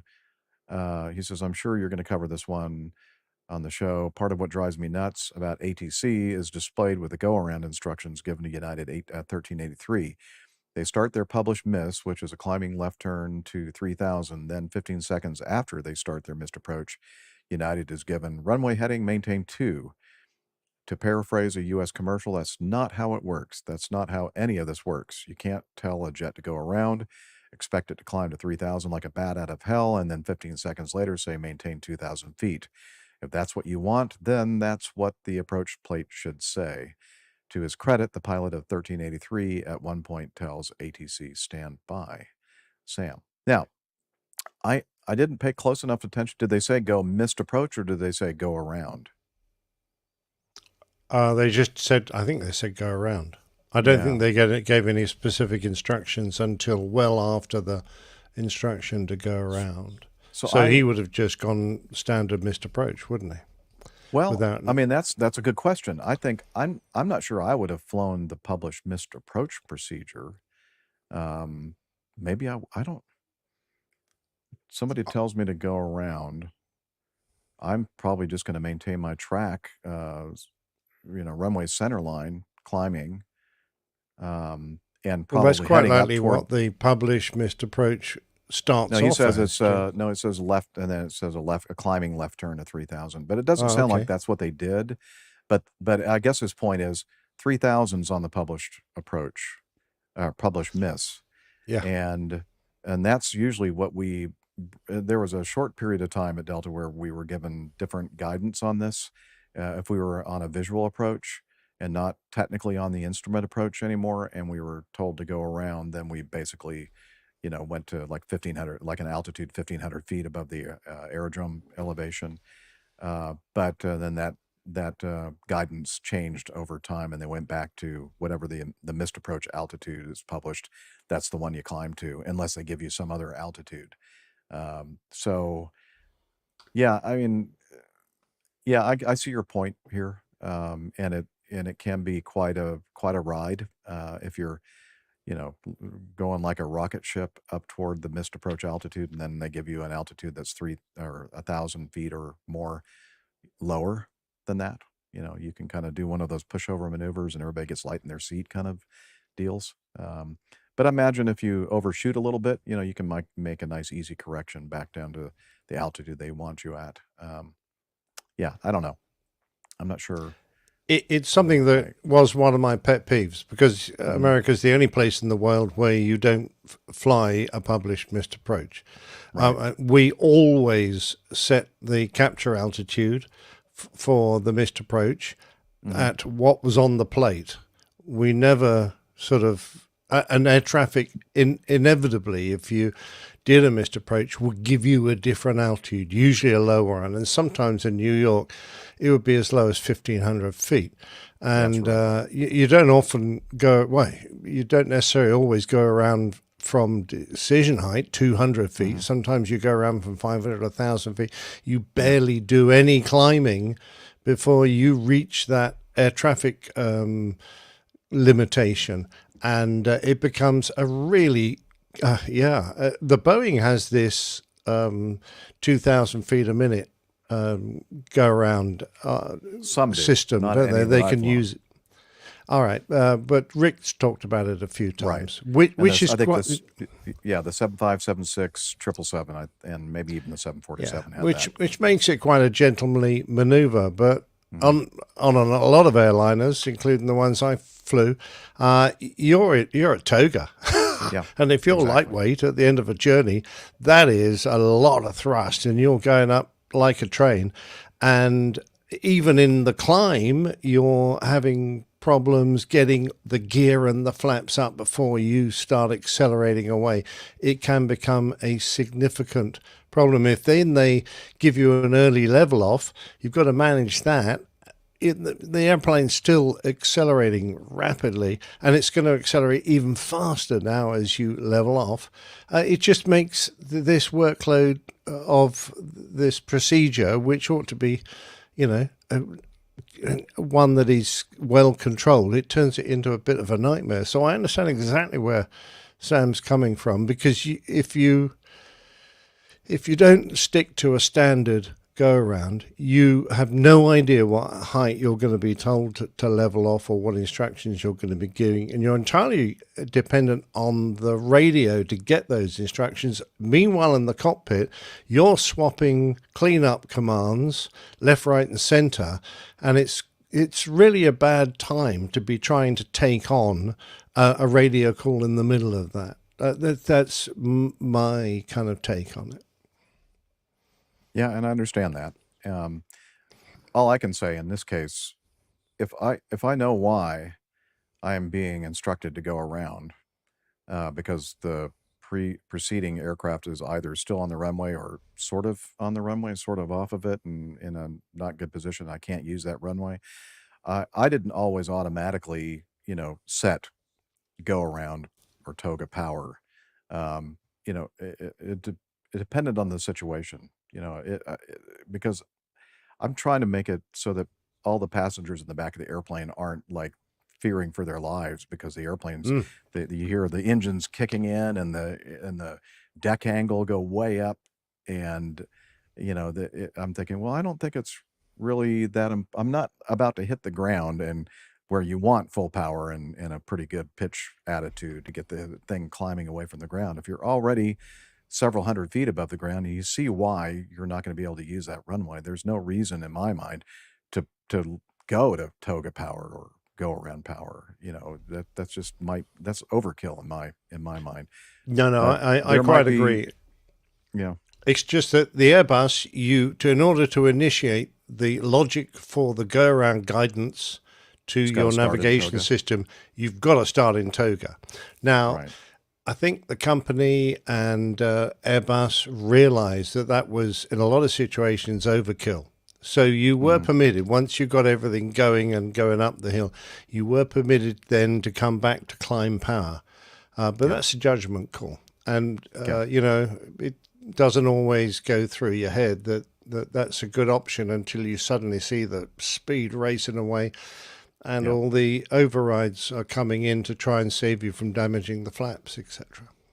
Right. I mean, you're almost creating your own emergency in some cases. Yeah, absolutely. And particularly if it's one of those intermediate go-rounds where you might be starting from above your acceleration altitude. When you would normally level off and clean up, in which case the logic in the system, it gets skewed and makes it even more complicated.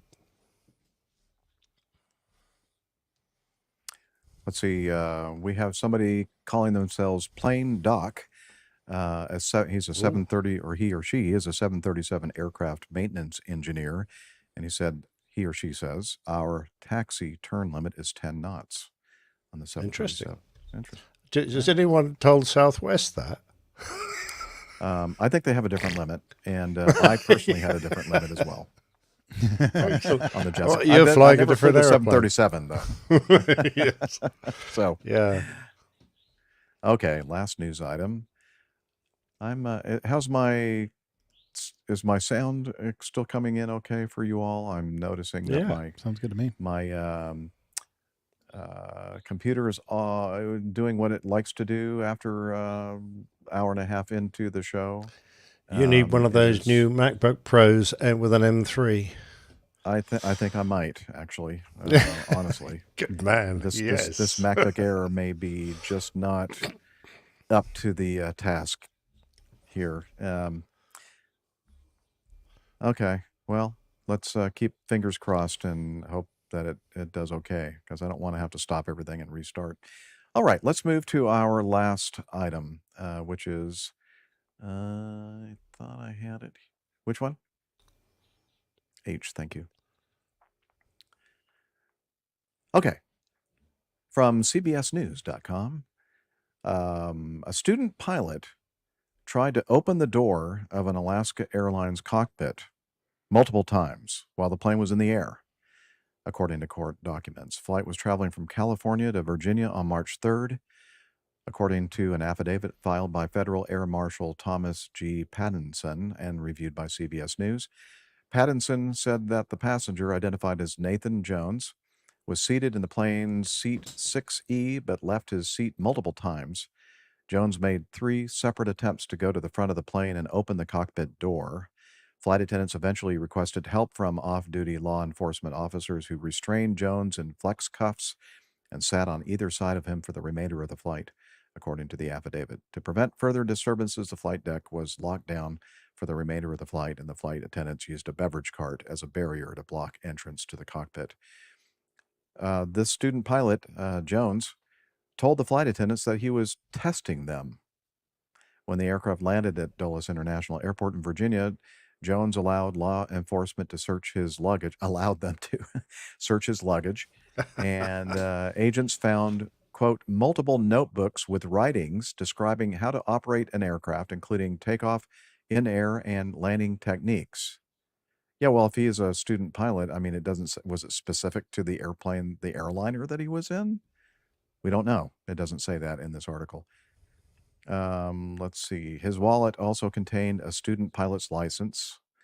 Okay, so that that makes sense, right? You should have, if you're a student pilot, have a student pilot license in your wallet, and also maybe have notebooks or books and writings about how to operate an aircraft, because that's kind of what you need to.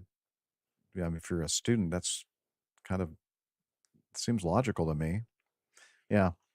Anyway, Federal Aviation, the FAA told CBS in a statement that the flight landed safely around 3:30 local time after a crew reported a passenger's disturbance.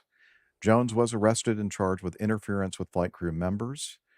Yeah, so I mean, I just wanted to bring this up just to remind everybody that, there are still kind of people that aren't totally sane that are riding as passengers on airplanes, and we still have to be careful about, limiting access to the flight deck or cockpit or whatever you want to call it, to people that actually have authorization to enter into that area. And I don't know. I don't know what else to say about it. Let's see. Plane dock. A student pilot wanted to make sure they knew he was on board to assist if they needed it. Just in case. Yeah. Just in case, yeah. Yeah. Good point, though. I mean, probably not the best way to do it, maybe before the flight begins and the cockpit door is already open at this point might have been the best time to tell the flight crew that you're there, that you're there to assist in any way possible in case there's some kind of an emergency situation. Yeah, it's a penalty for up to 20 years in prison for interfering with flight crew. So I just think it's inherent on us all to say, yeah, okay, we might have sympathy with this young man who might or might not be have his mental health in question. But if he was training to be a pilot, you kind of assume that he's got a few smarts. And if he's got enough smarts, he ought to kind of know by now that you don't try and get onto the flight deck of an airliner. It's just completely ludicrous. So, yeah, he might have been a bit over-enthusiastic, hoping that he would get a chance to help the pilots or whatever. But I doubt very much he's going to get 20 years in prison. I doubt from his point of view, and I hope for the general public they realise that people take this sort of thing very seriously. Yes. So it's like making jokes about having a bomb on board an airplane. You don't do that. Neither do you try and get on the flight deck. Right. All right. Guess what time it is? Yep. I was just going to also point out that in the United States, a student pilot certificate is a pretty low threshold. That's basically just filling out a form and sending it to the FAA. There's no, you have not obtained a certain level or done a certain amount of instruction. Generally, when you go to get a medical, if you're a powered flight student, when you get a medical, you also get a student certificate. And if you're doing some form of aviating that doesn't require medical, like glider flying, you just fill out a form. At least this is how it worked back when I was a student, which I guess was 20 years ago now. But you fill out a form and take it to the FSDO, and they just give you a student pilot certificate. There's no testing or threshold to pass. Interesting. Thanks, Nick. Yeah. In other words, they don't give you a full psychological battery of tests to make sure that you're a sane person at this stage in your flying career, right? Basically, it's a piece of paper that says, hey, I'm going to give this a go. Yep. See what happens. All right. Very good. Now let's move to getting to know us. It's the time of the show where we get all caught up with what's been happening with our crew. And well, Nick Camacho, I'm gonna ask you right there, pointing right at you, what you have been up to. I think I know you're going to tell us that you're probably really, really busy at work. I am really busy. You guys need to find a balance between people who can manage their work-life balance better than me and Steph, and then retired people like you and Nick. There's got to be like an in-between there somewhere. Well, I have to say, being retired is pretty awesome. Really nice. Yeah, it's very, very nice. Not have to worry about getting up at a certain time and go to work. Yeah, I guess I shouldn't say Steph has a work-life balance problem. She just lives her life better than I do, I think. So there's that. It's her. I don't know anybody like Dr. Steph. I mean, how she can keep burning the candle at both ends like she does. And seemingly unperturbed or affected by that kind of lifestyle is pretty amazing. I think she's in a very small percentile of humans on this earth that can do that. Yeah. You're probably more in the bell curve, like the fat part of the bell curve, kind of work, personal balance, whatever. Yeah. So what's been happening with you? So the last couple of weeks, leading up to last week, and then last week I was tasked with my engineering job of helping get a test off, and that's because we were doing some testing here at the National Institute for Aviation Research, which is a organization or structure or society. I guess I don't know what they actually are, but it's basically like a lab associated with Wichita State here, and they have a big wind tunnel, a really nice wind tunnel. So I was able to do some wind tunnel testing for a project that we are maturing at work. So that was a lot of fun. I always tell people that, there are aspects of my job that are challenging for various reasons, but the flip side of that is getting through those. I get to do a lot of things that I probably shouldn't be allowed to do. And one of them is all sorts of testing that I'm not qualified for. And I don't say that in like, people get hurt or anything, but I'm not I'm not a aerodynamicist. I don't have, the background to run a wind tunnel test, but my boss was there and he is. And so I got to sit in with him and learn a lot of stuff very rapidly in a really cool environment that on the job training. Yeah, that's what absolutely. We call that. So, how fast does the wind tunnel go, Nick?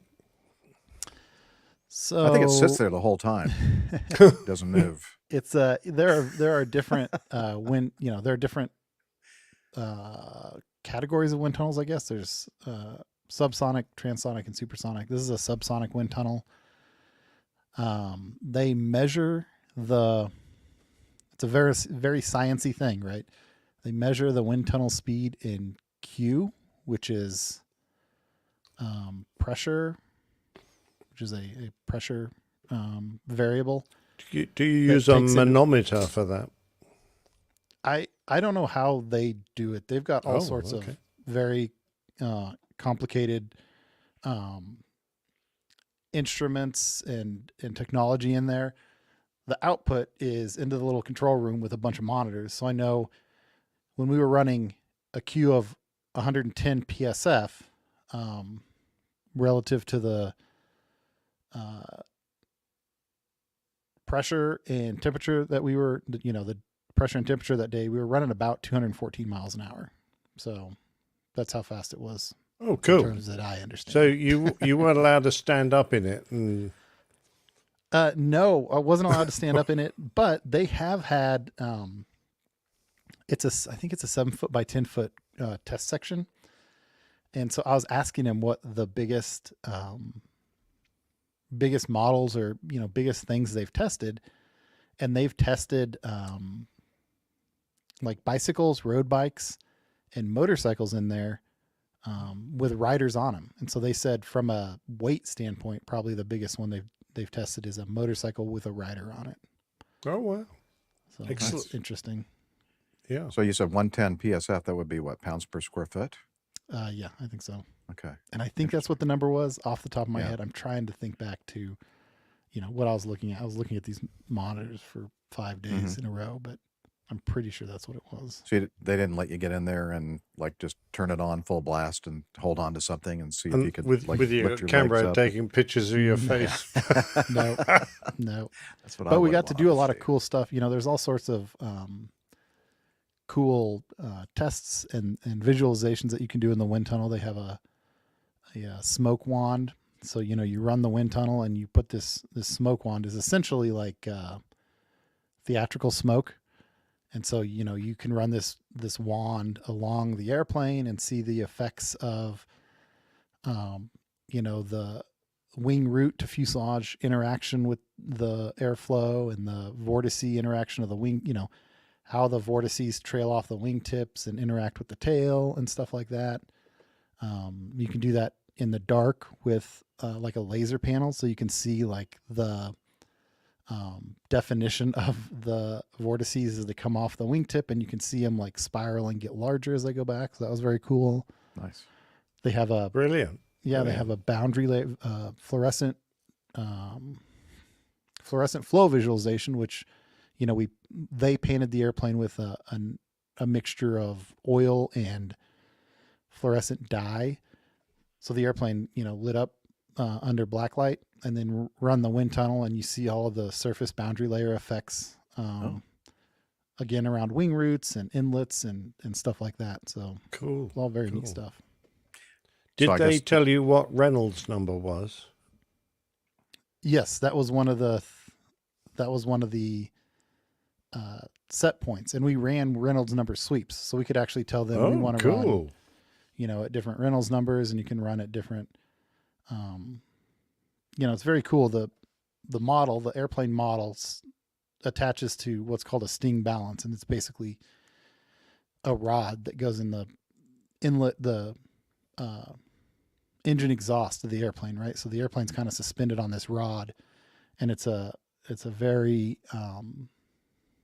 intricate instrument that measures all sorts of forces, and so it measures the lift force, but it also measures all of the axial moments, so like yaw moments, roll moments, and then they can move this thing. They can set this sting balance to all sorts of alpha points and beta points. So we were running sweeps at different speeds where the airplane would, we'd put the airplane up at whatever 10 degrees of alpha, and we could sweep it from like -20 to +20 beta and see all the effects of the moments on the airplane. And that'd be fascinating. I'd love to see something like that. That sounds brilliant. That's cool. Very cool.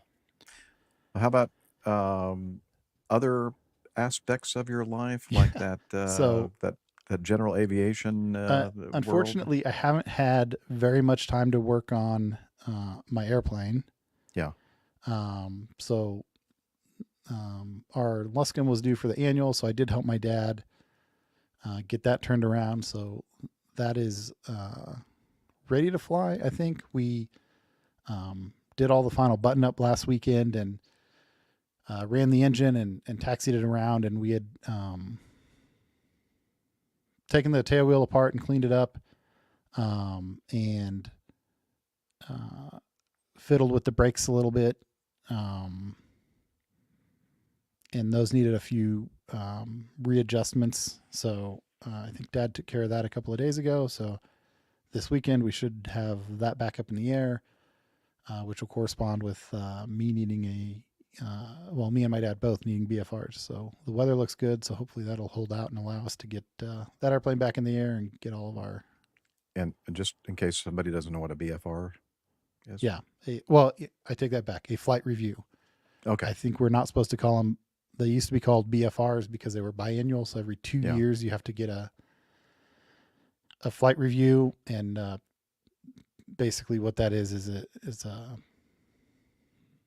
equates to like an hour of ground school and an hour of flying with an instructor, and it's just kind of a refresher. It's not a pass-fail thing. I'm sure that if you were egregiously lacking in proficiency, that there's something they can do. I'm not actually sure. Yeah. But for kind of us, like continuing education, kind of. Yep. Equate Exactly. to that. Yeah. It's always good in whatever area you're doing. The other big piece of information that we got recently is, so I don't know if I've talked about it. I think I've mentioned it on the show, but my folks have a Stearman project, a Stearman airplane, basically a pile of Stearman airplane parts. Oh. Is what it equates to. And we've had it for a while now, probably 10 years, or I guess a little more than 10 years, with the intent of rebuilding it. And, stuff has always kind of gotten in the way. And another thing that caused us pause is we found out a few years after they purchased it that there was a lien on the airplane. And so the FAA manages liens and conveyances a little bit different than than like you do with cars. So you have to submit paperwork to them to file a lien against an airplane, and then you also have to submit paperwork to them to release it. And dealing with the FAA is not always the best experience, I guess. Let's just leave it at that. So paperwork always gets screwed up, right? Well, we found out that we had a lien on this airplane from 1962. So there's some concern there, and spent the last few years kind of passively working towards getting that resolved, and got the final paperwork submitted to the FAA in December, and they kicked it back to us last month and said, there's this one like very trivial, very silly thing that we don't like how you did, so fix that and send it back and you should be good to go. And as of Monday or Tuesday, all the paperwork posted to the aircraft records website. So I believe that we have the lien disposition taken care of, and now own the airplane completely, which is exciting because we can start working on it without any concern for. Excellent. You can now, with all that spare time you have, you can start working on that too. That's what's been holding us up is the lien. It was absolutely not like time or anything like that. No, I'm kidding. Okay. I'm kidding. Well, it's nice that you have that cleared up.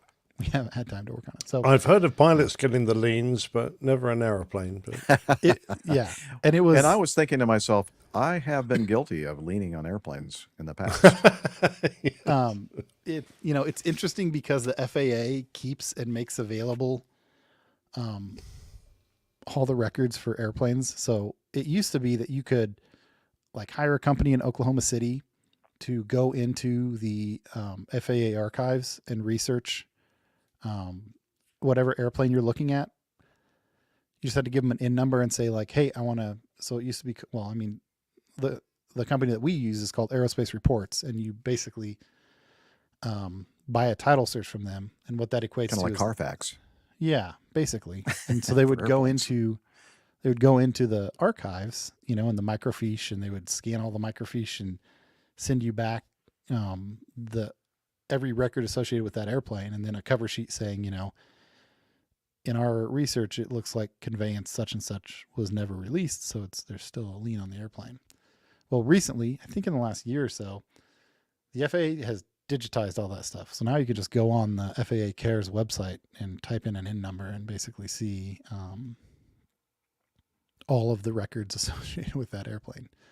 Mm-hmm. So that's cool because you get a unique view into the airplane.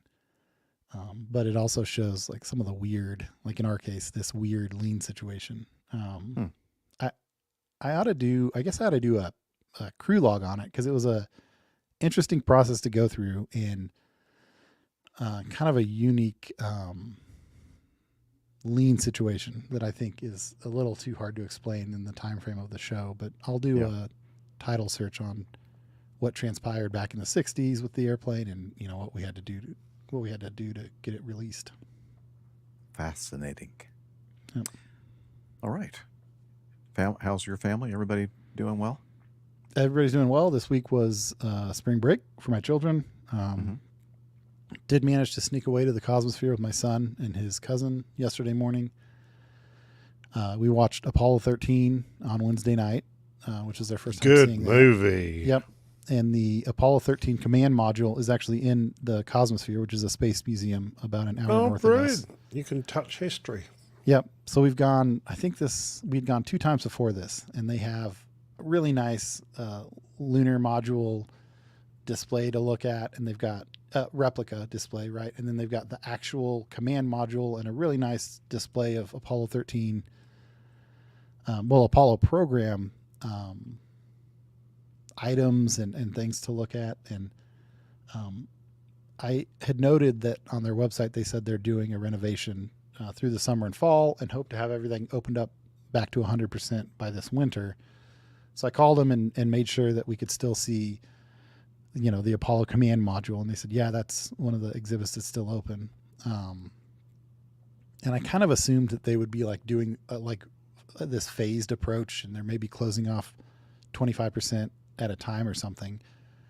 But they said, yeah, the Apollo 13 command module is still available for viewing. So I thought, oh, awesome. So we did our little movie night on Wednesday night, and then we went in on Thursday morning. And unfortunately, there's probably 80% of the Hall of Space, which is their museum side of things,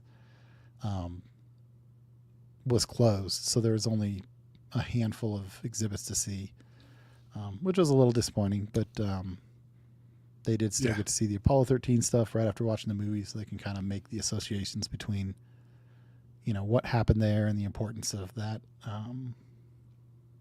that equipment and that effort put forth, amazing effort put forth by those engineers to get those guys back.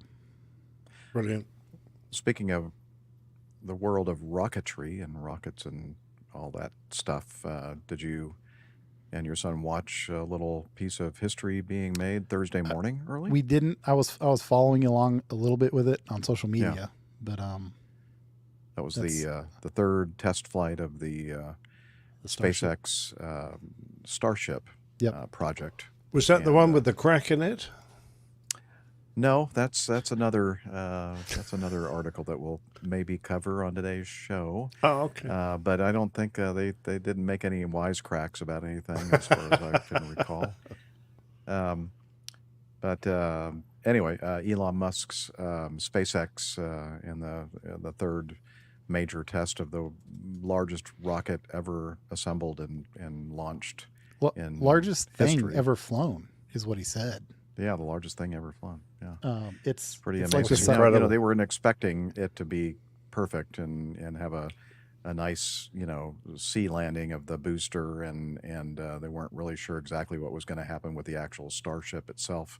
But they got it up into orbit for the first time and got some amazing video, live video, real-time live video of the Starship starting its re-entry into the Earth's atmosphere, and you could see the plasma, building around the rocket. It was pretty incredible, and of course they lost both the booster and the Starship in this latest test. But again, I think they were kind of expecting that would be the result of the test, but they continue to make steps forward and learning a lot on each of these tests. Yeah, and I think it's hard to. So the thing that was eye-opening for me, right, is it's hard to understand the scale of that thing relative to anything else, right? And so when Elon said that, I went and looked, and it's 10 times as heavy as the biggest 747, right? The 747-8, which is just under 500. Yeah, I think this thing they said was like 5,000 tons, or a little bit more than 5,000 tons. Yeah, a little more than 5,000 tons. Launching an ocean liner. And a 747-8 is a little under 500 tons. So that's crazy. Yeah, that is pretty stunning. amazing. Pretty amazing. All right, well, very good. Anything else before we move on to Captain Nick? I think that's it. I'm hoping to be a little more present on shows in the near future, but I think I'm settled for the rest of March, but then it looks like I'll be traveling in quite a fair amount in April and May. So we'll see how hopefully I can navigate that. Hopefully some of your traveling is going to include some personal travel to the Charlotte, North Carolina, South Carolina area. Yeah, that's on the calendar. So far it has not Excellent. been crunched. So still there. Okay, great. Captain Nick, how have you been, sir? Fine. Thanks very much indeed for asking. Not a lot going on here, as usual, so I'll keep this short. Had a really good game of bowls. Played, very pleased with my performances earlier in the week, and yet today I had a terrible game of golf. I couldn't bowl to save my life, but there you go. That's life.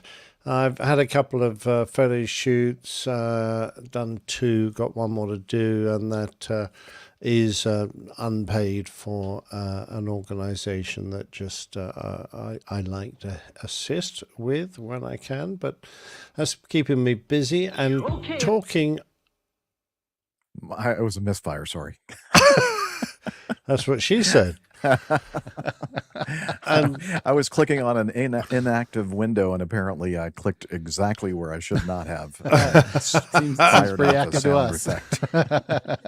Yes, the button that quick, no I pilot should thought I was ever going push. for a quick slip and slide there. And I'm I was sorry. going to say, talking of pictures, I could just quickly talk about the last week's cover art. So this was APG 609, which will magically appear on your screens. And of course, we had some good suggestions. There was a double Mayday, gear emerging from the floor, going to the airport and doing ballet with coffee. I'm going, really? I'm disappointed that you didn't do that. Yeah, likewise. There was something about Captain Nikolai, a Russian pilot, but the one that was easily the winner was Happy Birthday, Liz, since we recorded on Liz's birthday. Is brilliant. So that's all about Liz there with Canadian flags and all sorts all of about things. Poppy, it looks to me. Well, exactly. So she featured front and center, and of course, if you can't find a 6, a 0, and a 9 in there, you need your eyes testing. I see a lot of them. Exactly right. Yep.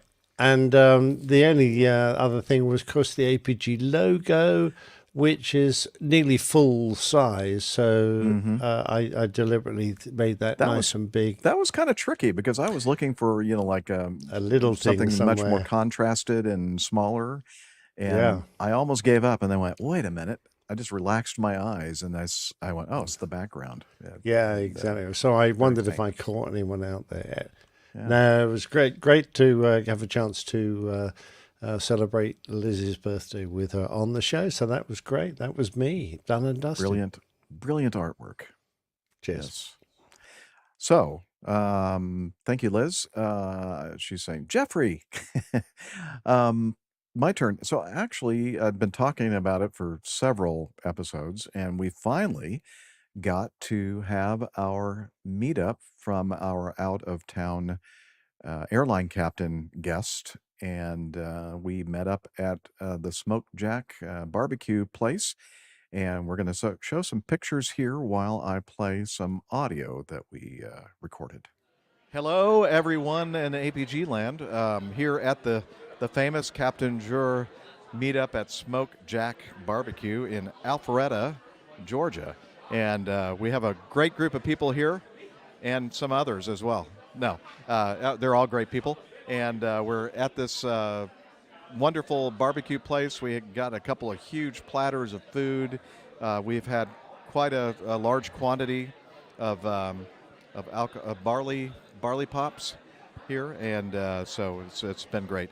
And so we're going to start off with the person of honor, the reason why we're here. The excuse for why we are doing this Atlanta meetup, and it's Captain Jur. Well, thank you very much for the lovely introduction.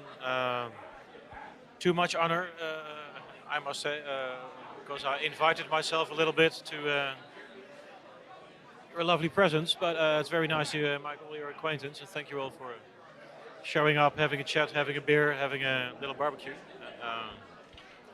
I think I ate most of it, but hopefully got a little fork in, but nice to be here. I raise my glass to you and toast, and congratulations on making it on this earth for 50 years, not too long ago. Thank you very much. And may you exist another 50 years here on earth. Anyway, so great. Thank you for being the excuse to have this meetup. Yes, and so great to see you. And so we're going to hand the microphone to the next victim, and this is Perry. I'm sorry. Perry Heyman. I get confused. Perry Heyman, P.H. Got it. That's me. Yeah. For better or for worse. But yeah. Oh, it's great to see everybody again. Good to see Jeff. It's been far too long. Harris, Ray, been much longer, and also it's been literal years. But good to see all the APG crew again, and have some food and required beverage and catch up with everybody and just talk about airplanes. So always a good time. Good to see you as well, Perry. And Perry's been at several APG meetups over the years, and good to see you and get caught up with what's happening in your life. Hey folks, this is Ray, and it's great to be here. I think Atlanta seems to be the least favorite place for get-togethers because they don't often happen, but this is great. And we've got the faithful remnant here, and it's good to have Joy here from LM. And so on to the next guy. Oh, that's it? Okay, Ray. Well, Ray has also been one of those who have been present at several meetups over the years, a long-time listener and part of our community. So good to see you again. Hey, Jeff, glad to be here as well. Finally glad to make a meetup that's in our own state instead of having to go all the way to Wisconsin. But glad to be here, enjoyed it, still enjoying it. So looking forward to doing this again soon, I hope, more often than not. And who is this speaking? This is Alpha Juliet, or Alpha AJ, Juliet, that's my right. friends call Okay. me. Yeah, I guess you did say that at the very beginning. I know. I haven't had that many beers. Maybe it's my advanced age. I stopped counting.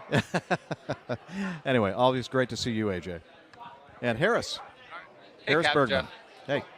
So, anyway, Captain Jor, I'm glad you came. I think I appreciate the excuse to have the meetup. I think this is the first time, or the first meetup that I've been to since the 500th episode. Ah. So, it's We've been a long time. Harris and I have had some like mini meetups over the years. Yeah, the Starbucks. Yeah, little Roswell. coffee shop kind of meetups here and there. So it's nice that you were able to join a group meetup like this. And as I said, or as you just said, the 500th was a mega meetup. That was a lot of fun as well. So always good to see you, and always good to be with all my Atlanta people. And there are several others that weren't able to make it tonight. And I'm sorry if you weren't able to. And we're going to try to do this a little bit more often now that I have a little bit of, more time on my calendar to do this kind of thing. So anytime there is an excuse to have a meetup, that's what I'm going to do. So, all right. So you want to do any closing words, Captain Jur? Let us pray. Yes. At least proper pronunciation of my first name is Jur. Is that Jur? Is it Jur? Jur. Okay, yeah, I got that. It's difficult. I know. It's Say it again.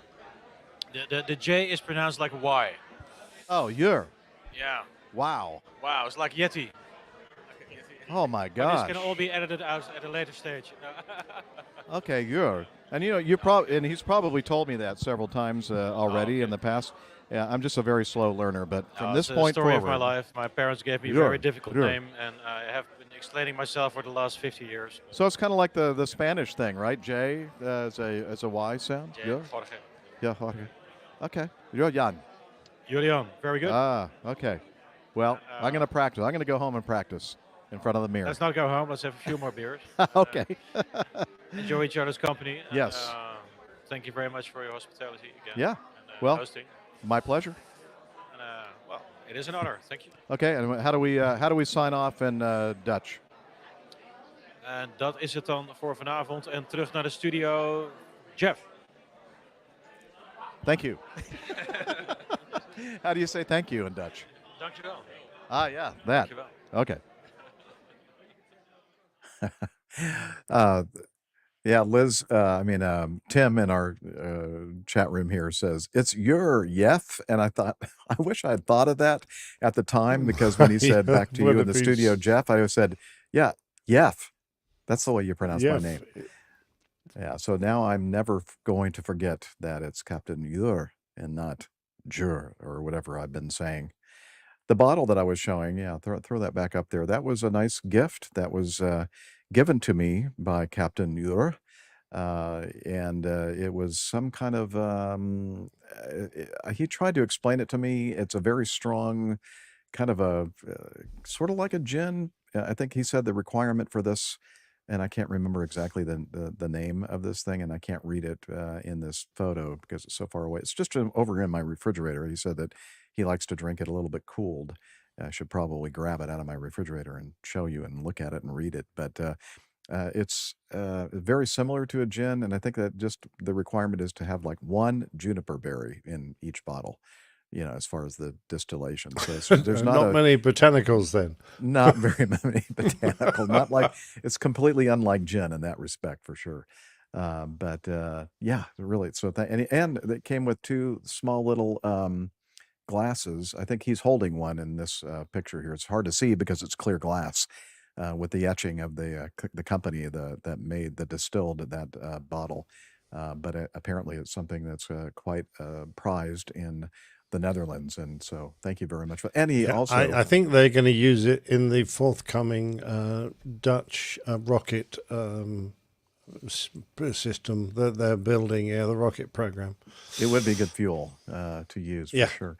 And he also brought 3 cans of beer from Valhalla Brewing, and it is really, really good. It's one of the best IPAs that that I've tasted outside of the United States, and made in the Amsterdam area, I believe. Oh yeah, that's it. Yes, Ralph in our live audience is asking Genevieve, and I think that's what it was or is. Yes. UH Blackhawk has a question. They didn't bring any KLM FAs, flight attendants. No, I asked him when I picked him up. I didn't know if he was going to have anybody from, because when I met up with him, I think last October, one of the flight attendants from his crew and his co-pilot were there, and I think mainly it was because it was the location was pretty close to their hotel, and they just walked over. In this case, it was going to involve transportation from some unknown, aviation nut, me, picking him up at this hotel in Buckhead, and so they all kind of begged off and wanted to do something different. So that's okay. We still had a good time. So I picked up from the Buckhead Hotel and drove up to Alpharetta. And it was a nice conversation going up and back, and great barbecue, great beer, and great conversation. Yeah, so good time. And again, that was if you'll throw the that one of those original or first pictures up, Liz, if you don't mind. I just want to make sure I get everybody. Of course, you're is across from me, and then the guy wearing the plaid, that is Perry Heyman, or sometimes I refer to him as Harry Payman. Gets very confusing for me. And then, of course, my friend to the north in Alpharetta, my neighbor to the north, Ray, is next in that picture on the far left. And then moving over to the far right, you can see maybe a third of his face. That's AJ. And right behind him, sitting next to me, is Harris. Thank you. I always blank out on his name for some reason. Harris Bergman, a very very wonderful guy, very smart, and very very nice. And yeah, I know. I don't know why. Yeah. And I'm answering something or responding to something that Liz is saying into my ear. Like, why would he hang out with you if he's such a nice guy? I don't know. Maybe, or a smart guy. Yeah. Well, thanks, Liz. And then me. So that was the group and at the meetup. So it was a success. Excellent. And, well done, Jeff. Speaking of meetups, in case we don't get to Paul's audio today, we may not. He reminds us that he's still planning an APG meetup in Seattle on April 21st, somewhere in the April 21st through 24th timeframe. And so far, we haven't had anybody in the area contact us yet. Oh, one person has reached out. No, I think that one person that reached out, Liz, was somebody that was suggesting someplace for him to go, but he couldn't make it. Pretty sure. That's a shame, but perhaps we don't have many listeners in Seattle. But we may not. We may not. Anyway, I think I've got to bid you guys adieu here. Oh, okay. Yeah. Sorry about that. Great. Well, great to have you with us, Nick. Yeah.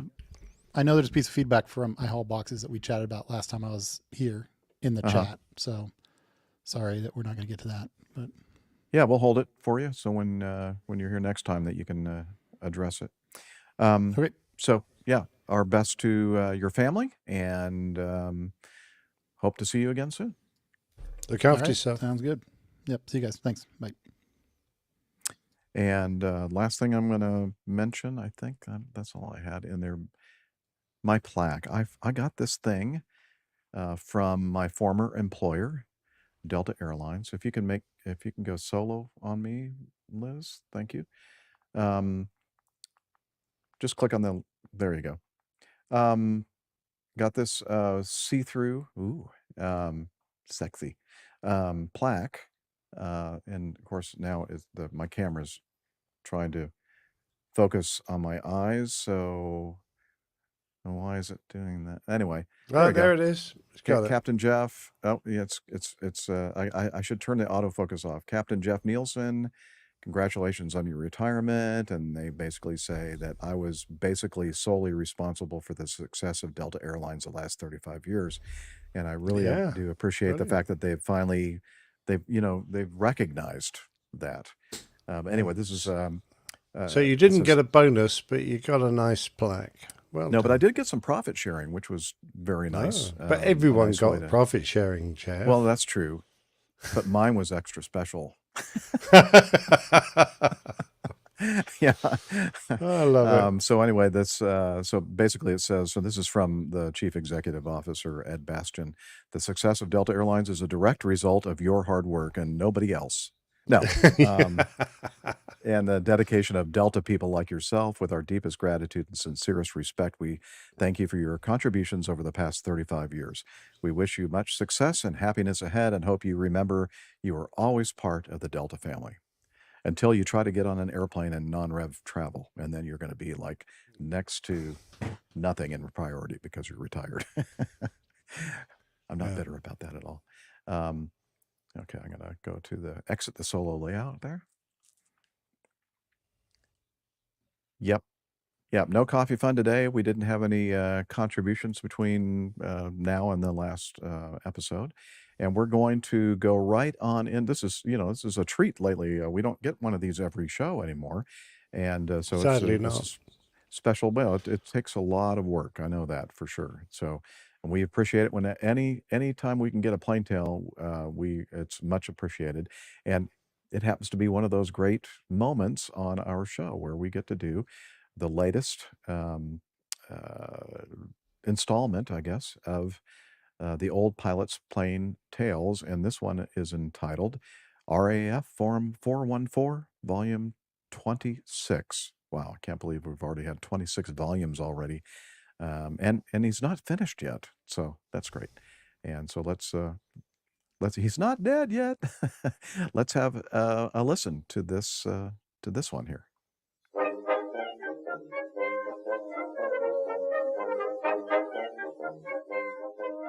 The Old Pilot's Plain Tales, RAF Form 414, Volume 26. As you may recall, I was undergoing the training course for the Tornado F3 Air Defense variant, and having completed 4 previous flying tours and now being a senior officer, it made the job of being a student again a little more bearable. I still put my hand up for my share of SLJs, silly little jobs, except we didn't call them silly, that were regularly handed out by the staff. For me, the course only consisted of 33 flights, and that included a few jollies along the way. A fellow exec destined for Treble 1 Squadron was the Bear, who was going to take up the job of Quinn, the qualified weapons instructor navigator. The Bear and I got on well. Neither of us enjoyed the niff-naff and trivia that often got in our way as we strove to be the best tacticians we possibly could. We bonded over a weekend trip to RAF Lucas, the base we were both posted to at the end of the course. Getting an OCU jet for the weekend was nice, and we had fun flying up the coast from Lincolnshire to Bonnie, Scotland. Once we got far enough away from land, I cranked the F3 up to Mach 1.93, which was only a smidgen below the normal maximum speed of 1.95. This was one thing the Tornado did well, as with the wings all the way back, it was remarkably slippery. It was great to get back to my old base and reacquaint myself with some old friends, particularly Ellie, the bar lady, who had spent decades serving drunken fighter pilots with a wry smile and unending patience. Once back at Coningsby, the course continued towards an inevitable conclusion, with only a few mechanical hiccups like a main radio failure. We tackled air-to-air refueling on both the VC-10 and the TriStar, which proved to be a complete non-event as the aircraft smoothly prodded the basket with no tricks or foibles worth mentioning. The halfway mark was celebrated with a skills handling check before tackling some dissimilar air combat against Hawks and Sea Harriers. As a final trip, I was driven kicking and squealing into the back of a twin-stick aircraft to get rear seat qualified. One of my duties as the flight commander pilot would be to fly check rides on the squadron's other pilots from the back seat, so I had to get used to flying from the back and fathom out how the rear seat kit worked. By now it was well into summer, and after 3 short months on the conversion unit, it was time to head north on the 7-hour drive over the Scottish border and into the ancient kingdom of Fife to RAF Lucas. The area of Scotland between Edinburgh and Dundee was a historic Pictish kingdom and had retained the honorific of a kingdom ever since. Arriving at our new unit was a little like my previous tour in Australia when we reformed the 77th Squadron with Hornets. This time, Tremblers were saying goodbye to the F-4 Phantom, and the brand new F-3 Tornadoes were arriving from the factories of British Aerospace. The Tornado was first muted in the mid-1960s. First flew in 1974, the year I joined the Air Force, and the air defense variant started development in 1976, but it took 10 years for the Tornado F2, as the ADV was initially known, to enter service. The F2 was woefully deficient, and many joined their squadrons with the famous Blue Circle radar, named after a well-known cement manufacturer, because ballast was fitted to those aircraft without an actual radar, since the Marconi Ferranti AI-24 Fox Hunter radar was so far behind schedule. By mid-1985, sufficient improvements had been made for the F2 to be redesignated the F2 Mark III, and then just the F3, and these were the aircraft that were delivered to Treble 1 Squadron in 1990. They were a significant improvement over the aircraft we flew on the OCU. Apart from being factory fresh, they had much improved software, different stick tops, actually a very familiar one from the F-18, and a Stage 1 radar that actually worked. The aircraft were arriving thick and fast, and despite their drawbacks, these new Treble 1 Squadron machines looked sleek and sharp in their black and yellow paintwork. The squadron dated back to 1917, when it was formed in Palestine. The squadron badge is formally described as a cross-potent quadrat charged with 3 C-axes, fess-wise in palette, in front of 2 swords in saltire. The Latin motto reads ad stantes, which means standing by, usually by the bar. Tremblers fought in the Battle of Britain, claiming 47 kills for 18 Hurricanes lost, and was then relocated to fight from Gibraltar and Malta. In the jet age, Tremblers flew Gloucester Meteors and then Hawker Hunters, when it created a formation team called the Black Arrows, famous for looping an unbeaten world record number of 22 aircraft in close formation.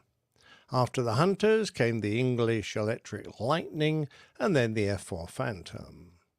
For the first few weeks, we spent our time getting ourselves checked out and then checking out everyone else, so I frequently found myself in the back seat. However, we still had time to do some operational flying and chalked up kills in air combat against some of our few remaining F-4 Phantoms and a bunch of Hawk trainers. But the day after I started that first month of flying on Treble One, Saddam Hussein launched an invasion of Kuwait, and within 2 days his armed forces had overwhelmed Kuwaiti defences and were looting the country. The UN condemned Iraq's actions, and Operation Desert Shield was very rapidly put together, with President George Bush and our Prime Minister Margaret Thatcher, along with other coalition members, deploying troops and equipment into Saudi Arabia. Our squadron, only just formed, wasn't yet operational, but we were equipped with the most advanced ADV Tornadoes in the RAF's inventory. Despite that claim, there were still a significant number of modifications, in reality over 100, that the aircraft required before it could be considered ready to enter a full-blown conflict. It is a sad indictment of the government and our military leaders that they should allow aircraft to enter service without everything needed to fight a war. The F-3 had no chaff and flare system or electronic countermeasure defensive equipment to counter a missile threat. Other equipment like frequency agile radios, compatible IFF transponders, and the aircraft's software updates that were needed to get it up to speed had all been delayed to save money. Now that emergency wartime funding had suddenly become available, there was an enormous rush to equip the F-3 so it could enter the battle area and coordinate with other coalition air forces. Despite what was happening in the Middle East, we continued to add to our squadron's strength until we were more or less fully manned. We started to do some serious workup flights against Jaguars, Buccaneers, and Sea Harriers, all of whom wanted to hone their skills. In the back of all our minds was the possibility of a deployment into a fighting war. I began to enjoy fighting the Tornado, and we had a good kill ratio against the mud movers of the RAF. We could outfight most things we met, and not just with our long-range missiles in a beyond visual range BVR environment. At low level, the F-3 was powerful, and if we weren't encumbered with drop tanks, we could get up to 7.5 Gs. Then came the bombshell. We knew that it would be unlikely we could work up in time to have the squadron operational before the F-3s would be needed to deploy. We were one of the last to convert to the Tornado and were amongst the least experienced. What we didn't expect was to lose our aircraft. Their airships in charge, our nickname for those of air rank who ran the RAF, decided that since our aircraft were currently the best F-3s around, they should go to the Leeming Wing, who were to be the first to deploy. It was gut-wrenching to watch the grinning crews from Yorkshire turn up and take away our shiny new jets. As our inventory was depleted, the existing ADV squadrons were each instructed to supply us with 1 or 2 jets from their squadron's stock to make up the numbers. We watched in horror as a motley collection of hangar queens and scruffy excuses for aeroplanes were delivered, bent and leaking onto our aprons. They were a complete mishmash of different modification levels and software standards, such that when we climbed into them, they often worked in completely different ways. The navigators were pulling their hair out, as the earlier versions of the radar software were horrible to use and led to much muttering and frustration from the back seats as they struggled to get to grips with it. To add insult to injury, the squadrons who had been nominated to go to war were refusing to take any more crews that were straight out of training. They insisted on having experienced personnel only, which I could understand.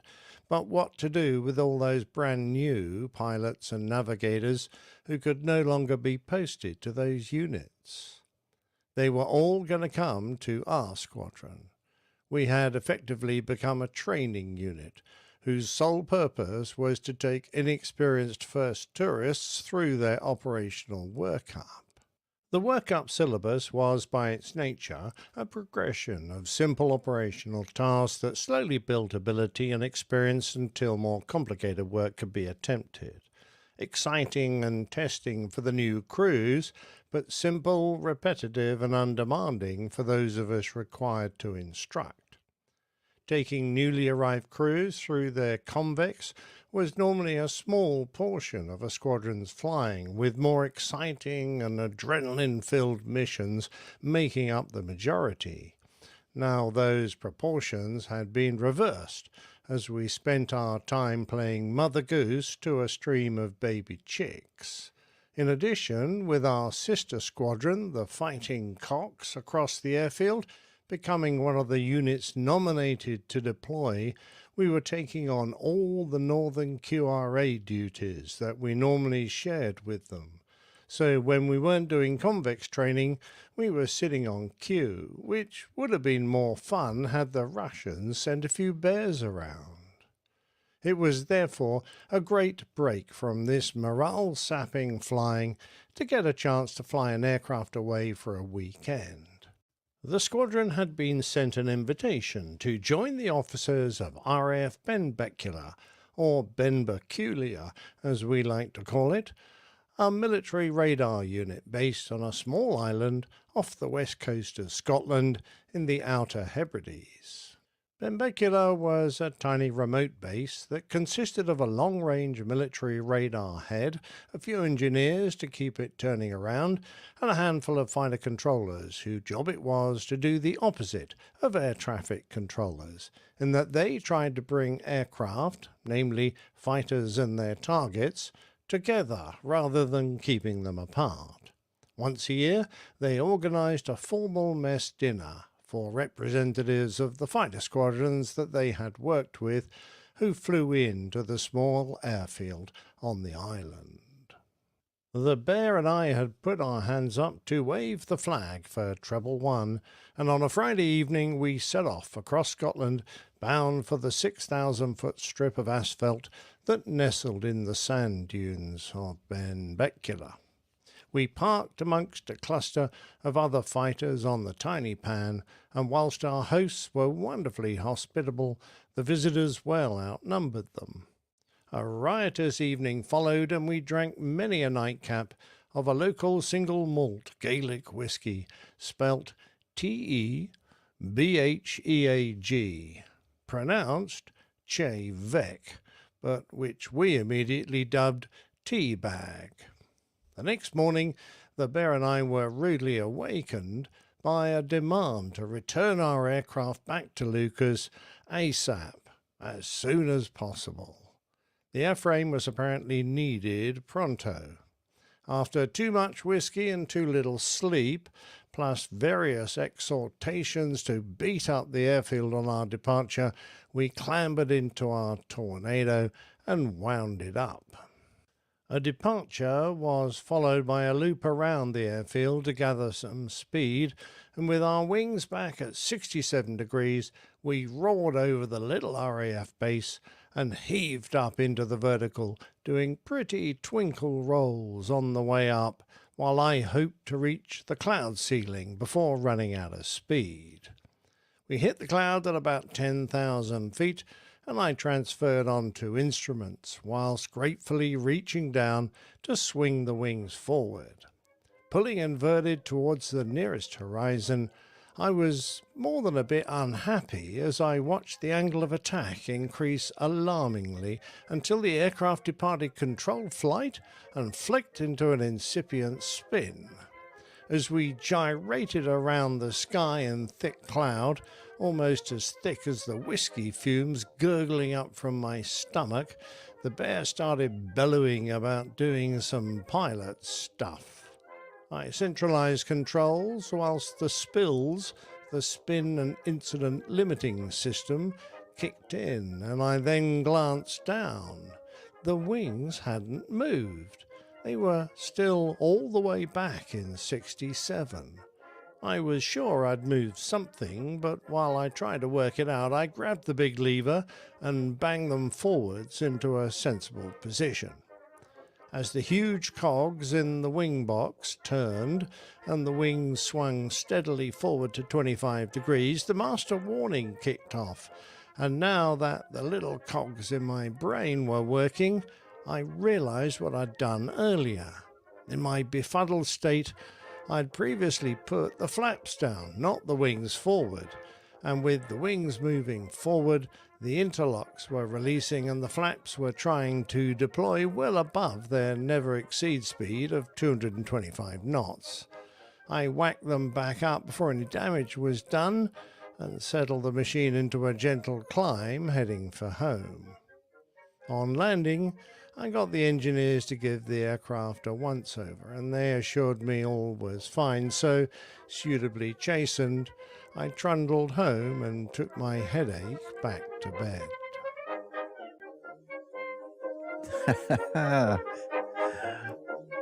Wow, another interesting installment of RAF Form 414, Volume 26. Yay! And what? You're still there. You There go. I There am. you are. And I love the music too. Was that some friends of yours, and you all get together and came up? Oh with yeah, with the well, music? our squadron actually had the U.S. Marine exchange officers that had come across from America, and they were experiencing the tornado.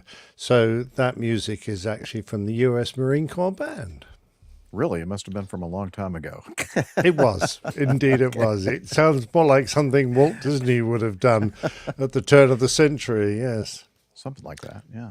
Yeah. Anyway, so put that slide back up, Liz, the last one with the inside of the cockpit of the tornado and the yeah. So which one was the lever for the wing swing? Well, you can see the two throttles, which are sort of under the coaming on the left. Right. Well, the big sort of black lever with all the degree markings just to the right of those throttles, that's the wing sweep. And don't ask me what the flap lever was. I can't remember. Well, apparently you didn't know back then either. No, apparently not. No. I mean, I'd just reached down. I think in my mind, I was getting a bit slow, so I decided, I probably need some flap to get me around and to pitch the aeroplane. So I probably put the flap down and just forgot to put the wings forward. And of course, I don't know. It was all a bit of a mess, quite honestly. A little bit of an eye-opening experience. It was horrible. You can look back at that right now and with fondness. Oh and yes, think, absolute. With almost with fondness. At the time, I thought, oh my God, am I going to have to punch out of this aeroplane? I almost killed myself. Exactly. So it wasn't very funny at the time, no. But Yeah. there you go. That was the result of drinking too much Scottish whiskey. Oh see. dear, yes. Interesting. Oh, I-Haul Boxes says the flaps and wing swing were not integrated in one lever. Nothing was obviously not. integrated. Nothing was integrated on that useless aeroplane, old chap. It really was a nightmare. It would have been nice to have had the automated wing sweep system that eventually was incorporated, but it wasn't cleared for service when I was flying the Tornado. Interesting. Going back to the nice gift from Captain Muir earlier, the liquor that he gave me, Main Man Micah said, according to a website I just looked up, essentially you can think of Genever. I think I'm pronouncing that right. Is that right, Genever?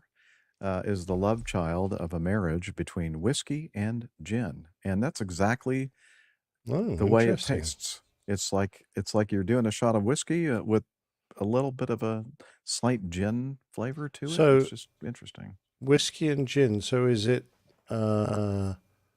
Win or Jisky? I think Jisky is better. Jisky, okay. Yeah. Anyway, I so can't anyway, wait I'm sorry, I didn't to mean suck to. at your Jisky. Excuse me. Show title?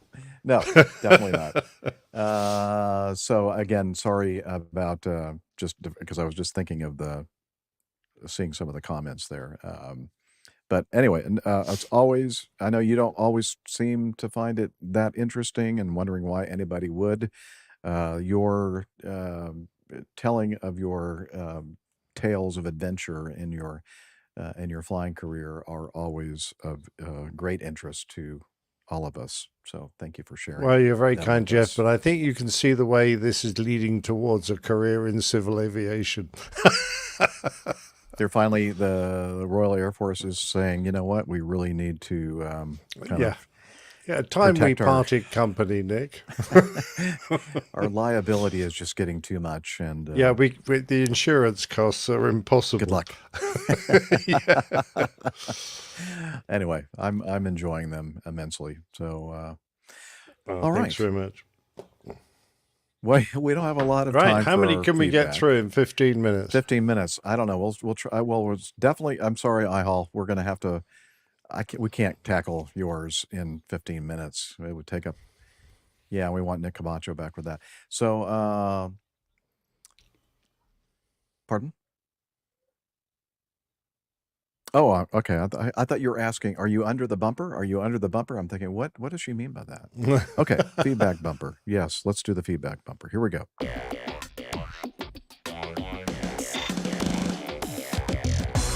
Captain, incoming message. But we are still trying to figure out which one we're going to do. So, I'm not. All right, let's start with number 7, an audio feedback from Bill. Where is it? It's right here. Hi, Captain Jeff and esteemed APG crew. It's Bill in YYZ. Thank you, Liz. Although Z is fun. Anyway, I should let you know I'm an A320 pilot. I work for a legacy carrier. They happen to be north of a certain border, and there might be called Acme North. Anyway, I listened with amusement about the story of the altercation between the American Airlines pilot and the controller. And it reminded me that, you know, so many times when you have these things happen on the radio, and we've all heard them, it's if one of the parties can just be more like, you know, water flowing off a duck's back, it just goes so much easier. And I remember an incident in Newark years ago during the United and Continental merger where we had multiple liveries flying around but one call sign. It could be confusing at times to recognize who you were looking for. Anyway, there was this United 57. He was on the ramp, but at the exit to the ramp, I think it was Romeo Alpha, and he was blocking it. He wasn't talking to the ramp. He wasn't talking to ground. And over the course of like 5 or 10 minutes, aircraft, including ours, began to queue, and nobody could get on or off. The controller was losing his mind. So finally, the United guy checks in, and he's oblivious and happy, and he says, we're ready to taxi. And then he goes, oh, and by the way, we're actually the United 57 in Continental colors. The controller comes back, and he's livid. He goes, United, I don't care if you're pink with purple polka dots. You've been blocking my taxiway for the last 10 minutes. And the United guy comes back, and he goes, oh, my goodness. Please excuse us. We are Chicago-based pilots, and we have never been here before. We have obviously made a big mistake. What can we do to make this right? And the controller just backed right off. And there was actually a bit of laughter going on, and life went on. And no one was worse for wear, and it was amusing. Anyway, thanks. Have a good day. Well, thank you, Bill. I love that. YYZ. Yeah, Good the great story. Yeah, and this illustrates that if you are apologetic and sincere in your transmissions, and you don't get all defensive and start yelling at other people, even though you're the one that made the mistake. That's the way things work out best. Is like, oh, okay, he really didn't mean to gum things up for me, and yeah, that was a good example. Yeah. In my command training, when I started flying to America in earnest, a friendly trainer said, the phrase to use is, I'm from out of town. And they might well give you a bit of a break. That's one of those things we say, like if you're driving and you're like driving out of state or whatever, and you get pulled over, you go, I'm sorry, officer. I'm from out of town. I don't know all your rules and laws. Exactly. Yeah, I'm not from these parts. Yep. Excellent. Number 9. Okay. Let's do that. This is from Puneeth. It's been a while since I've written to APGs. Surprised me when I tried to find your previous email that it's been over a year already. However, that doesn't mean I haven't been listening in. A small update on my life. Since my last email, I was blessed with a daughter, which he's attached a picture. Oh, look at how sweet that little girl is. Oh, wow. I'll have that in Yes. the show notes for you. Yeah. I taught she's already got a little finger and she's hooking him in. You can tell, can't you? Oh, I'm sure. Yeah, I'm sure that she's done wrapping that with Daddy. wrapping Daddy around a little finger. Oh yeah, exactly. That's why she's holding it, I'm sure. Yeah. Let's see. I taught my dog several tricks, which I hardly have time to anymore. I was line released on the ATR 72 in my previous company as a line captain, and I changed my job and now fly for the largest airline in India. Oh, He's cool. currently listening to episode 597. In episode 595, you discussed about 2 ATR 72 incidents, and someone commented ATR pilots should try to avoid making it to the news so often, which was funny. Yeah. But it's difficult to do so. Let me explain why. The ATR 72, however modern its avionics are, has several limitations and needs a fair amount of skill to operate. It has what's called a geometrically limited airframe, which means that the fuselage of the aircraft will come in contact with the ground well before the aircraft runs out of pitch authority during rotation for takeoff or while landing.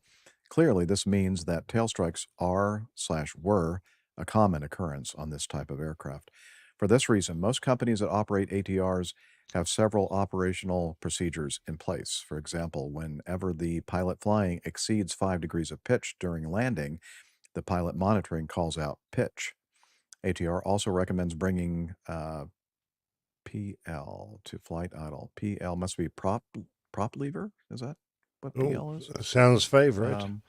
To flight idle position at 20 feet radio altimeter call out, which ensures that the aircraft, or maybe that's a power lever, I don't know.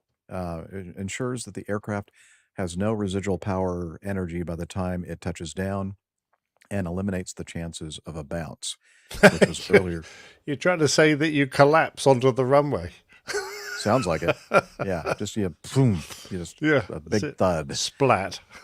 which was an earlier common problem with the ATR 72. Although it's a proven machine and is extremely versatile, the inherent operational environment for ATR 72 is another reason for its involvement in frequent incidents. They're generally operated out of Tier 2, Tier 3 cities where there is usually limited or no nav aid coverage, narrow, short, or unprepared runways, and are usually flown by first-time captains or first officers at the beginning of their commercial airline careers who are exposed very little to such challenging environments and situations. Anywho, hope that wasn't too boring or long to read. No, not at all. And my best wishes to Captain Nick and Dr. Steph and lovely Liz. I must say, Miami Rick is very hard to come by these days. I hear your retirement is inching close by the day. Do visit India. Yep, already retired now. Anyway, regards, Captain Puneeth. And yeah, so let's see, what was this? Oh yeah, I took a look at that lovely picture of your dog, and I just thought I could make a few improvements. So I had a go at it, and there's my improvement. What do you have? Oh, it's a camera. No, it's a gun. That's a gun. It's a gun. Well, it's a I gun gave barrel. the dog a little eye. You're gonna have to zoom in a bit there, Liz. Well, I don't think because she he's came. obviously doing a trick with his dog where he shoots his dog and it falls over. So I thought, no, this dog's going to shoot back. So there's the muzzle of a revolver sticking out of its paws. Yeah, very clever. Very clever. Okay. Photoshop anyway, is bit your of a friend, laugh. right? Yeah. Only 5 minutes. Yeah, I want to keep going, man. You know what? Next show we're going to focus more on feedback. Yeah. Well, we yeah, that is a gross one. You're right. Let me take a quick look here, because the hotel travel tips and hacks, that's going to take too long. Paul's is going to take too long. Or we could do. Lindsay, number 6, said, "Good afternoon, crew. I recently saw this article title. I just glanced at it first, but had to go back and reread. Thought it was kind of funny. I leave it to your interpretation." And the title of this article, which we're not going to read, but the reason why he found it funny is this: NASA launches astronauts after finding crack in spacecraft during countdown. So, that does sound a bit of a worry, doesn't it? Yeah, I don't know if that's something that's approved for the astronauts to be imbibing or inhaling or whatever you do with crack or smoke. I guess maybe you smoke it. I don't even know, which is a good thing. Yeah.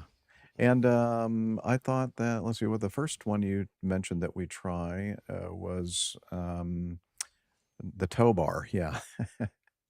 Well, before we get to, we'll end on the tow bar. 14, this is current feedback, because it said that this is from Steve. During episode 609, which is our last episode, Captain Nick mentioned the Tenerife accident. I visited the memorial last year and thought you might like to see the attached photos. Sadly, the memorial is neglected and difficult to get to. Captain Nick may already have done a plane tale on the accident. Yes, he has. I'm working my way backwards through the catalog, but as a relatively new listener, haven't gotten that far back, if he has. And yes, he did, and it was episode 368 where he did the plane tale on Tenerife, the Tenerife disaster. I can't believe it's been that long ago that you did that. It just seems like it's a worry, isn't it? No. 368, that can't be right. Let's see. On the subject of plane tales, would be great to hear some of your backstory, Jeff, told by Nick. Now, I'd never want Nick to tell my backstory. Yeah, you're not getting anywhere near my backside. Something, and he says, something that intrigues me in the sing at the end of the show, or the song at the end of the show, are the lyrics, "I used to be a good pilot until I started APG." Yes, that's what they were saying in that little ditty at the end of the show that we put on at the end of every show. And he says, "What happened?" I don't know. I didn't come up with these lyrics. It was Miami Hick that came up with those lyrics. And yeah, I think that's his inference. And yeah, that I was just too busy with the podcast to worry about trying to be a good pilot anymore, I suppose. I don't know, but it's if you haven't ever listened to it, you should listen at the very end of the show after we've done our sign off. There's a little song, and what's the name of the song? I don't remember it. Anyway, it's kind of fun to listen to. And then finally, but not least, happy birthday, Liz. Oh, that's nice. Well, thank you for writing Steve back. And then I think, you know what, we can let's end with this lovely, also very recent reference to something we talked about on the last show. Well, it was 2 shows ago, right? Yeah, that we had the tow bar cover art, right? Yeah. This is sent in to us from Brian, and he tow bar, TOW, is what Nick's cover art had to do with, and the whole idea behind the title. But Brian writes it TOE, like your toe, like on your foot, tow bar. You asked if there was a tow bar. There is a tow bar in the Yukon. You should Google it. Brian from Katy, Texas, another Catholic pilot / Catholic weekend listener. Wow. God, I didn't realize there were so many out there that are still listening to me or to us. Anyway, thanks, Brian. And then, of course, we did the Google search of the TOE bar. And what we came up with is a reference to the history of the sour toe cocktail, a shot of whiskey garnished with a human toe. Oh, and really? Yeah. So how did the sour toe cocktail come to be? It all started during Prohibition with a nasty case of frostbite. How did the sour toe? Okay. In the 1920s, the rum-running Lincoln brothers, Louis and Otto, got caught in a blizzard. Louis put his foot through a patch of ice and soaked his foot. When the brothers got back to their cabin, Louis's right foot was frozen solid. That's not good. To prevent gangrene, Otto used his axe to chop off Louis's toe. Oh, man. Lord. He placed the toe in a jar of alcohol to commemorate the event, as you do. Yeah, of course. I can see perfect logic. In 1973, legend has it that Captain Dick Stevenson found the jar and the toe in a remote cabin. He came up with the idea of the Sour Toe Cocktail Club, an exclusive club with one membership requirement. In order to gain admittance to the club, potential members must drink the legendary Sour Toe cocktail. There's just one rule. You can drink it fast, you can drink it slow, but your lips must touch that gnarly toe. In 2013, one man swallowed the toe. Uh-oh. On purpose. He was run out of town, but he came back. I should think so too. Seeking forgiveness from the people of Dawson City in the Yukon. Well, Wow. I would have forgiven him if he'd donated one of his toes to replace it. Yeah, maybe they. Yeah, we have a water like an ice hole. What would you call that? Like, a hole in the ice, or an ice bucket. That would work too. I was thinking something more of a natural feature, but yeah, we'll stick your foot in the ice bucket, and then we're get it all nice and cold, and then we're going to chop off your big toe. Yep. So we can have the That's sour it. toe cocktail again. And then you can come back to town. Yeah, then we'll let you back. So I'm thinking when I do my travel, in fact, wasn't Liz one of the folks with the RV at airlinepilotguy.com listings for me and the mooch docking database is Whitehorse in Yukon territory? Oh, no, that would be a very cool trip. I'm going to have to stop by. In more ways than one. This tow bar. I don't know if they call it the tow bar, though, do they? Oh, it's not still in action anymore in Dawson City. Yeah, we're going to have to do some research on it. But if it's still there, I'll have to check it out. And if you're out there, and we've had, thank you so much for all of you who have responded and have given your information, where you live, and contact information for when I'm out and about in my house on wheels coming up soon. RV at airlinepilotguy.com if you want to add yourself to that list of mooch docking hosts.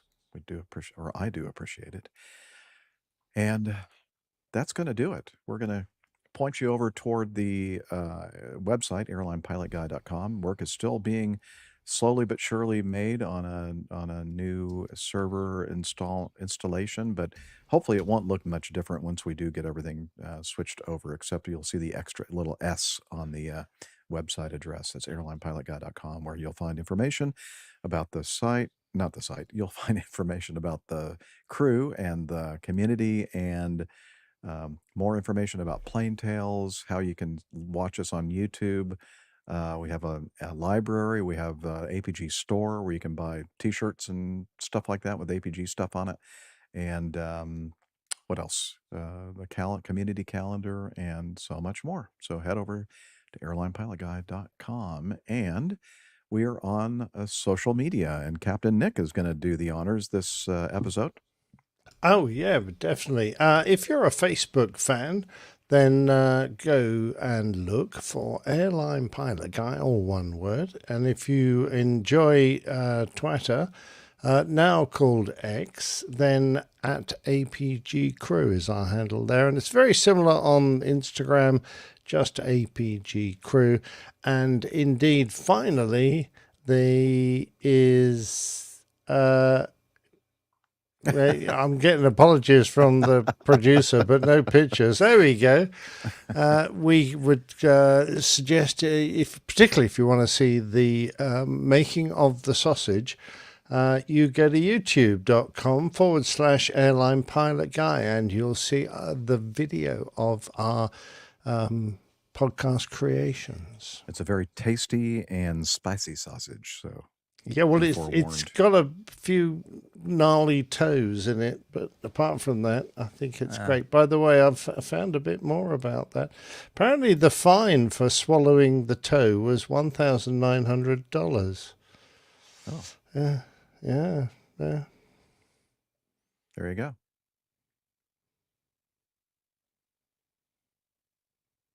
Oh yeah, let's do that before we get on. I'll tell you what. After let's talk about that after we do Slack. How about? Okay, so let's see. Speaking of Slack, let's see if Hillel is here with us to tell us about it. Hello? Can you tell us about Slack? Okay, but I'm dripping wet. That's all right. As usual, we're prepared. APG listeners, please join us on our Slack team. Slack is a communication, coordination, and sharing platform that works on your mobile, laptop, or browser. On Slack, we share news and ideas, we suggest episode and plain tales topics, we plan events and meetups. To get into the Slack team, please email me at slack@airlinepilotguy.com. That's SLACK, Sierra Lima Alpha Charlie Kilo at airlinepilotguy.com, or send me a tweet with your preferred email address to @Hillel, and I'll send you an invitation. That's Hillel, spelled Hotel India 11 Echo 1, and see you in Slack. Thanks a lot, Hillel. Jeff? What? Do you still have some of that good shampoo from the last place? No, use it all. Sorry. Anyway, I guess I'm going to have to go out and buy some new shampoo. As always, thank you so much, Hillel, for managing the Slack group. I didn't visit it between right now and last week, but anyway, I plan to, and you should check it out yourself. Contact Hillel. And we'd also like to thank our producer, Liz, for everything that she does, and she does a lot. We You're do appreciate welcome. you. And we were going to mention also that I get to see this young lady down here below me in the video, and this gentleman next to me over here, Captain Nick. So Liz and Captain Nick, and Camacho, hopefully, fingers crossed, and Miami Rick, double fingers crossed. And of course Steph, because she's basically hosting this crew retreat that we're going to do in the Charlotte, North Carolina area. And we mentioned, and it's going to be the first weekend of April. And we did mention that we plan on having a public APG meetup for all of you out there who desire to share some adult beverages and food and whatever. Great conversation, of course, with us while we're all in one location. And we're thinking that it's likely that our meetup event is going to be on Saturday, probably Saturday afternoon into the evening. Not too late though, because I Liz believe can't that's stay up April late because 6th, I think. April 6th. Yeah. Did I said something different maybe? Okay. Saturday. Yeah, maybe I didn't say the date I don't think actually. so. Saturday, April 6th. And we're probably gonna it's gonna be a venue like one of the many Charlotte's a great town for craft brewing and craft beer, and so it's likely we're gonna find one of those fine establishments that have room for a big crowd of people to show up and have some merriment.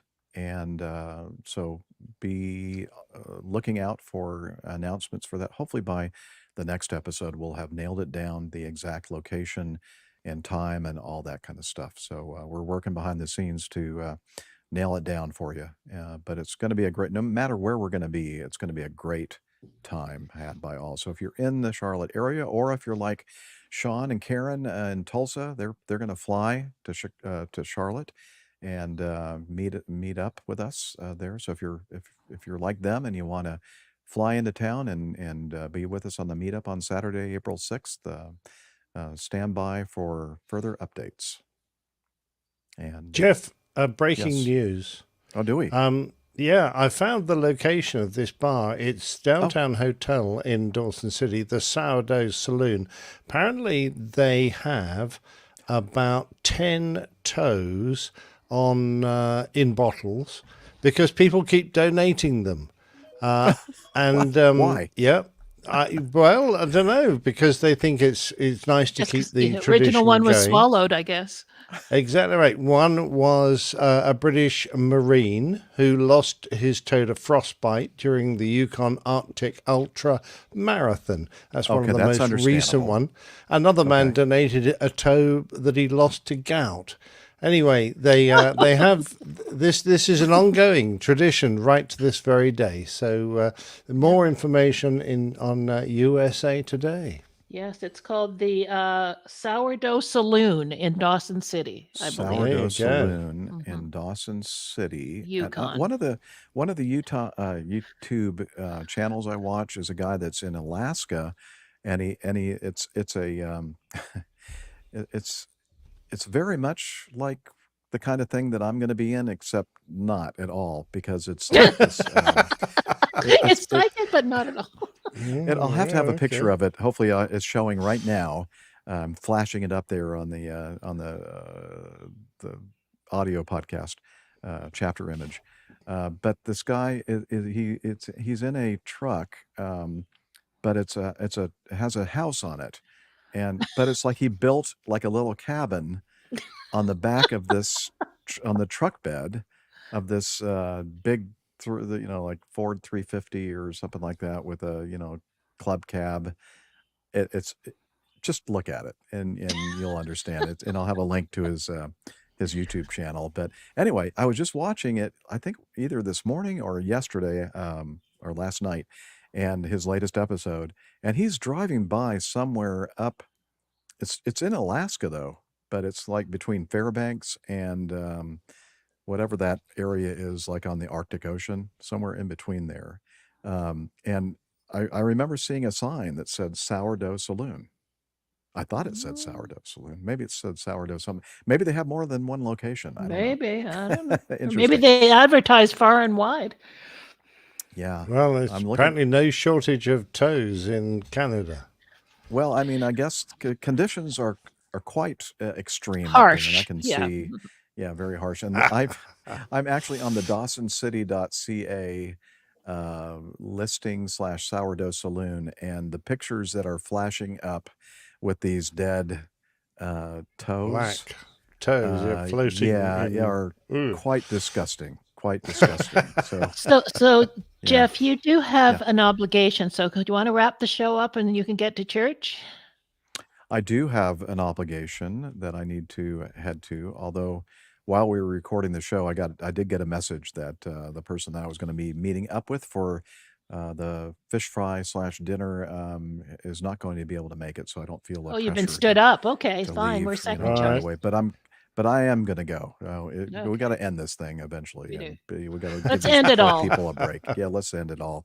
So here we go. At last. Thank you so much, everyone, for listening. Thanks to our live audience. Always great to see you all there. And with that, we're going to say, wishing you clear skies, unlimited visibility, and tailwinds. Take care and God bless. Bye, everybody. See you next time. Ta-ta. Ta-ta. Ta-ta for now. TTFN. I was going to play my new little thing here. Let's see if I can find it. Play his new little thing. Okay. This concludes our broadcast day. Good night, and God bless America. Oh, how nice. I know that most of you are not. Yeah, Nick is making himself sick, putting his fingers in his mouth. I know that many of you listening are not from the United States of America, so. But you still deserve to be blessed. I think so. I think everybody Indeed. deserves to be blessed, right? Right. Now, Indeed. Nick, are you going to run with the toe, as it were, for the title? I don't really have a lot of suggestions, I'm afraid. Oh, that's nice. I wonder if anyone in the chat room can help us out. I was wondering if we could do something about the tray and the seat controls and the, I don't know. Can we do something with that? I don't know. Keep your tray off my seat control. Or let's see, something to do with the seat, like snapping off your toe. Oh! Reroute to the Yukon. We've got a toe to contribute. Ah, dear. Yeah, that's Drop a toe in the whiskey. Come up with a art concept. I haul boxes in China. He's got to get going to breakfast. Oh, okay. Mm-hmm. Oh, I quite like Win Jiski. Win Jiski, the Dutch spirit. Yeah. Almost sounds like Win Dixie, the grocery store. Yeah, Win Dixie. Yeah.